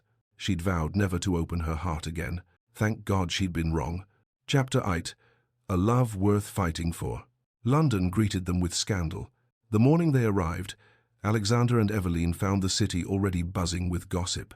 The fabricated letters had been published in 3 separate scandal sheets, each more lurid than the last. The claims were devastating. Alexander had pursued Eveline while still emotionally entangled with Marianne. His courtship was driven by guilt, not love. Eveline was a desperate spinster grasping at scraps, willing to accept a man who'd publicly humiliated her years before. Society, predictably, was divided. Some believed the lies immediately. Scandal was always more entertaining than truth. Others waited, reserving judgment, curious to see how the Duke and Lady Lancaster would respond. Eveline read the worst of the articles over breakfast at their hotel, her hands steady despite the vitriol on the pages before her. Alexander watched her carefully, tension written in every line of his body. "We don't have to do this today," he said quietly. "We could wait. Let the storm pass." "No." Eveline set down the paper, meeting his eyes. "We face it now, together." Lady Pemberton's afternoon salon was scheduled for that very day, and when the invitation arrived, hand-delivered with a note expressing Beatrice's unwavering support, Eveline knew what she had to do. They arrived at the Pemberton townhouse to find the salon already crowded. Conversation stuttered and died as they were announced. Every eye turned to watch them enter, the whispers beginning immediately. And there, holding court near the windows like a queen receiving supplicants, stood Lady Marianne Ashford. She wore black, as though in mourning, and dabbed at her eyes with a handkerchief as she spoke to a cluster of sympathetic ladies. Eveline felt Alexander tense beside her, but she squeezed his hand and moved forward with her head held high. Beatrice rushed to greet them, her expression fierce with loyalty. "Thank God you've come. Half this room is ready to believe anything, but the other half knows Marianne for what she is." "Then let's give them the truth," Eveline said calmly. She moved to the center of the room, and the murmuring ceased. Every person present seemed to hold their breath, sensing that something momentous was about to unfold. "Ladies, gentlemen," Eveline began, her voice clear and steady. "I understand there are questions about the Duke of Hawk and myself. Given the scurrilous rumors currently circulating, I believe clarity is warranted." She felt Alexander move to stand beside her, a solid presence offering silent support. "6 years ago, the Duke and I were courting. We were young and very much in love." Her voice didn't waver. "During that time, the Duke's father lay dying of consumption. On his deathbed, he demanded that his son fulfill a long-standing betrothal contract to Lady Marianne Ashford, threatening disinheritance and ruin for the entire Hawke family if he refused. The room was utterly silent. The Duke, believing he had no choice and wishing to protect his younger sister, complied with his dying father's wishes. The engagement was announced, and my heart was broken." She paused, letting them absorb this. "But what many of you may not know is that the engagement to Lady Marianne was dissolved 5 years ago, shortly after the old Duke's death. Any suggestion of ongoing entanglement is demonstrably false. From her reticule, she produced documents, the official dissolution agreement, signed by both Alexander and Marianne, dated 5 years prior. She handed them to Lady Pemberton, who examined them with shrewd eyes. "These appear entirely legitimate," Lady Pemberton announced. Properly witnessed and sealed, Marianne's face had gone white, but she rallied. "Those documents prove nothing about his current intentions. He's courting her out of guilt. Lady Marianne has, unfortunately, fabricated correspondence," Alexander said, his voice coldly formal, cutting through her protests. "Letters designed to damage Lady Lancaster's reputation and cast doubt on the sincerity of my affections. I have already instructed my solicitors to pursue legal action for libel and forgery." The room erupted in whispers. Marianne's composure finally cracked. "You wouldn't dare." "I would dare anything to protect the woman I love." Alexander's voice rang with conviction. "Lady Marianne received substantial compensation 5 years ago in exchange for her silence regarding the dissolved engagement. She has violated that agreement, and she will face the consequences." Lady Pemberton, the unquestioned leader of their social circle, looked from the documents to Marianne's stricken face, and her expression hardened. "Lady Marianne," she said icily, "I believe you owe His Grace and Lady Lancaster an apology." But Marianne, cornered and humiliated, could only stare at them with hatred burning in her eyes. Then she turned and fled the salon, her black gown sweeping behind her like a dark cloud. The moment she left, the atmosphere transformed. Suddenly everyone wanted to congratulate them, to express their support, to distance themselves from the scandal they'd so eagerly consumed hours before. The tide had turned. Over the next week, the scandal died as quickly as it had ignited. Marianne's brother, mortified by his sister's behavior, sent her back to Paris with a stern warning never to return to London.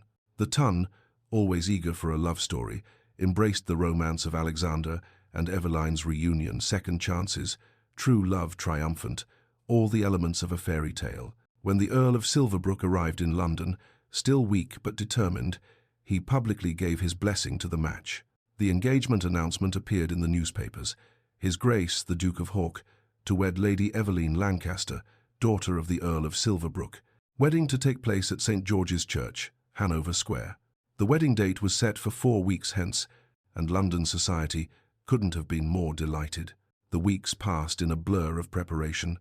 Eveline and Beatrice spent happy afternoons shopping for her trousseau, selecting muslins and silks, choosing bonnets and gloves, all the pretty things she'd denied herself for 5 years.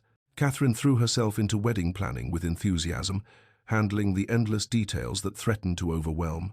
The Earl insisted on hosting the wedding breakfast at Lancaster House, despite Eveline's concerns about his health. "I will see my daughter properly married," he said with a flash of his old authority.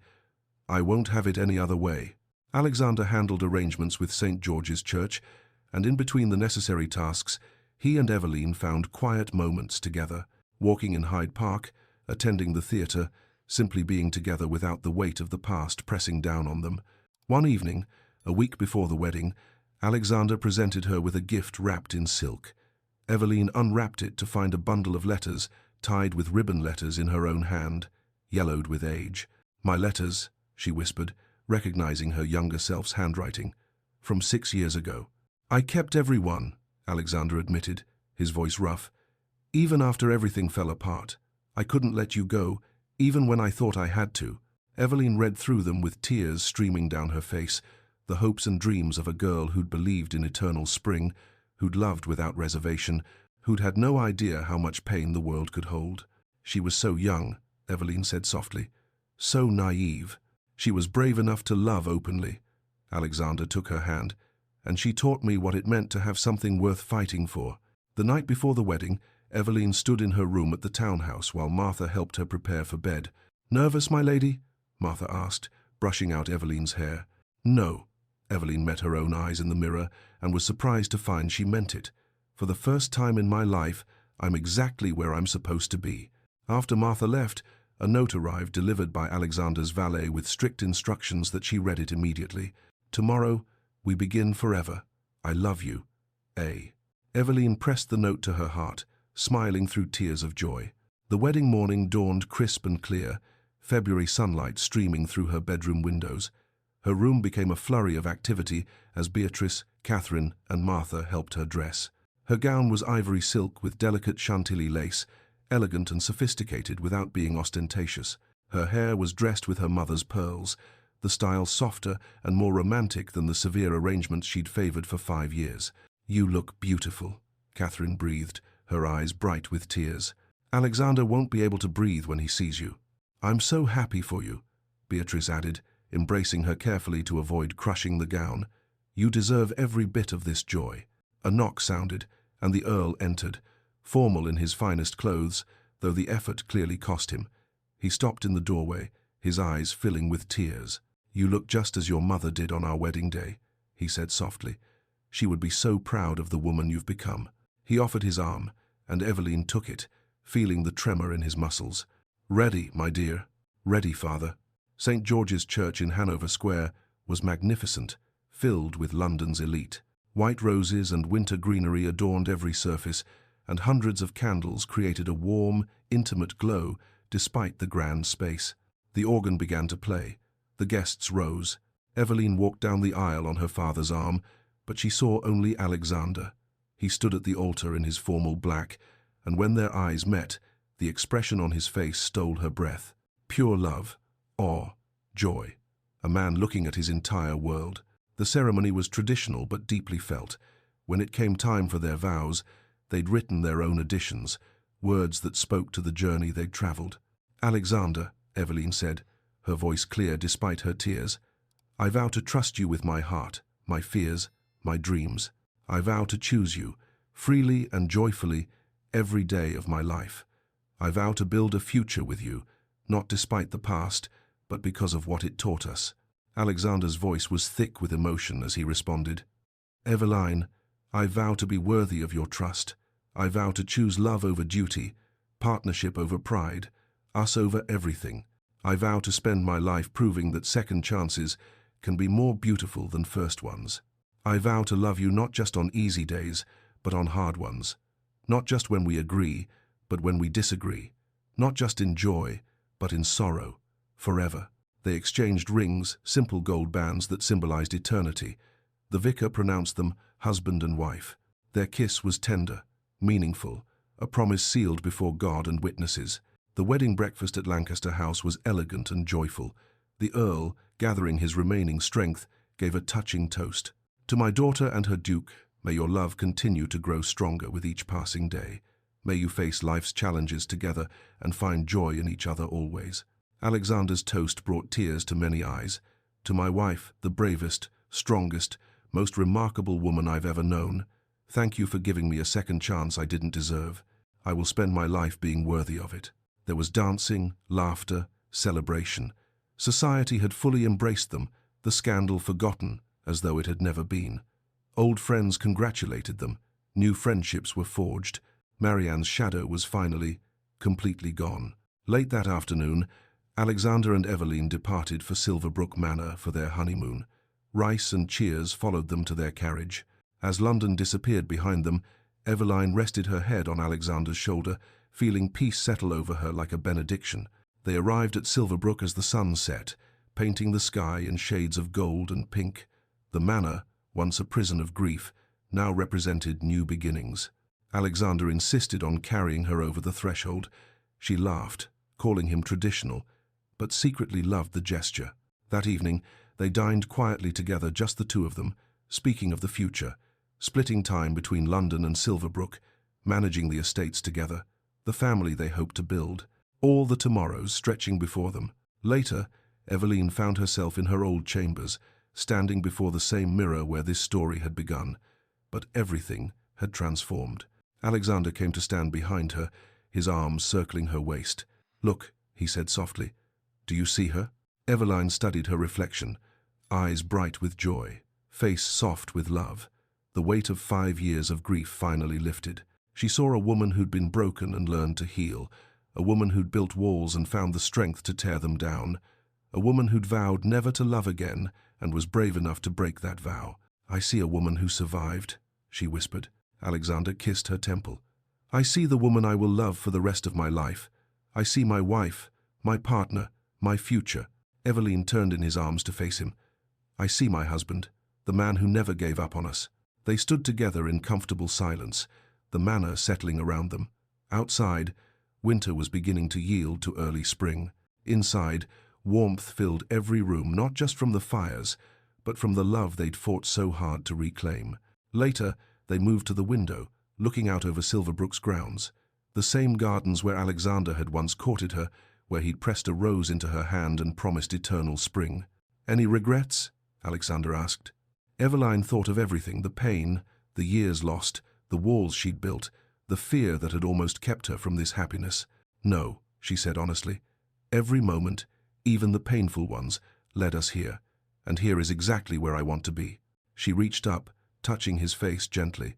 "You once promised me every season would be eternal spring, but I don't want that anymore." Alexander looked confused, and she smiled. "I want all the seasons. Spring's hope, summer's warmth, autumn's change, even winter's cold. Because the seasons teach us that nothing is permanent, not pain, not loss, not even fear. And love that survives all seasons, that's a love worth having." Outside, the first crocuses pushed through the winter-hard ground. Inside Silverbrook Manor, two people who'd lost each other and fought their way back stood together, ready for whatever came next. Eveline Lancaster had vowed never to open her heart again, but the Duke she'd once hated, the man she now loved, with every fibre of her being, had risked everything to prove that broken hearts can heal, that closed doors can open, and that second chances at love are the most precious chances of all.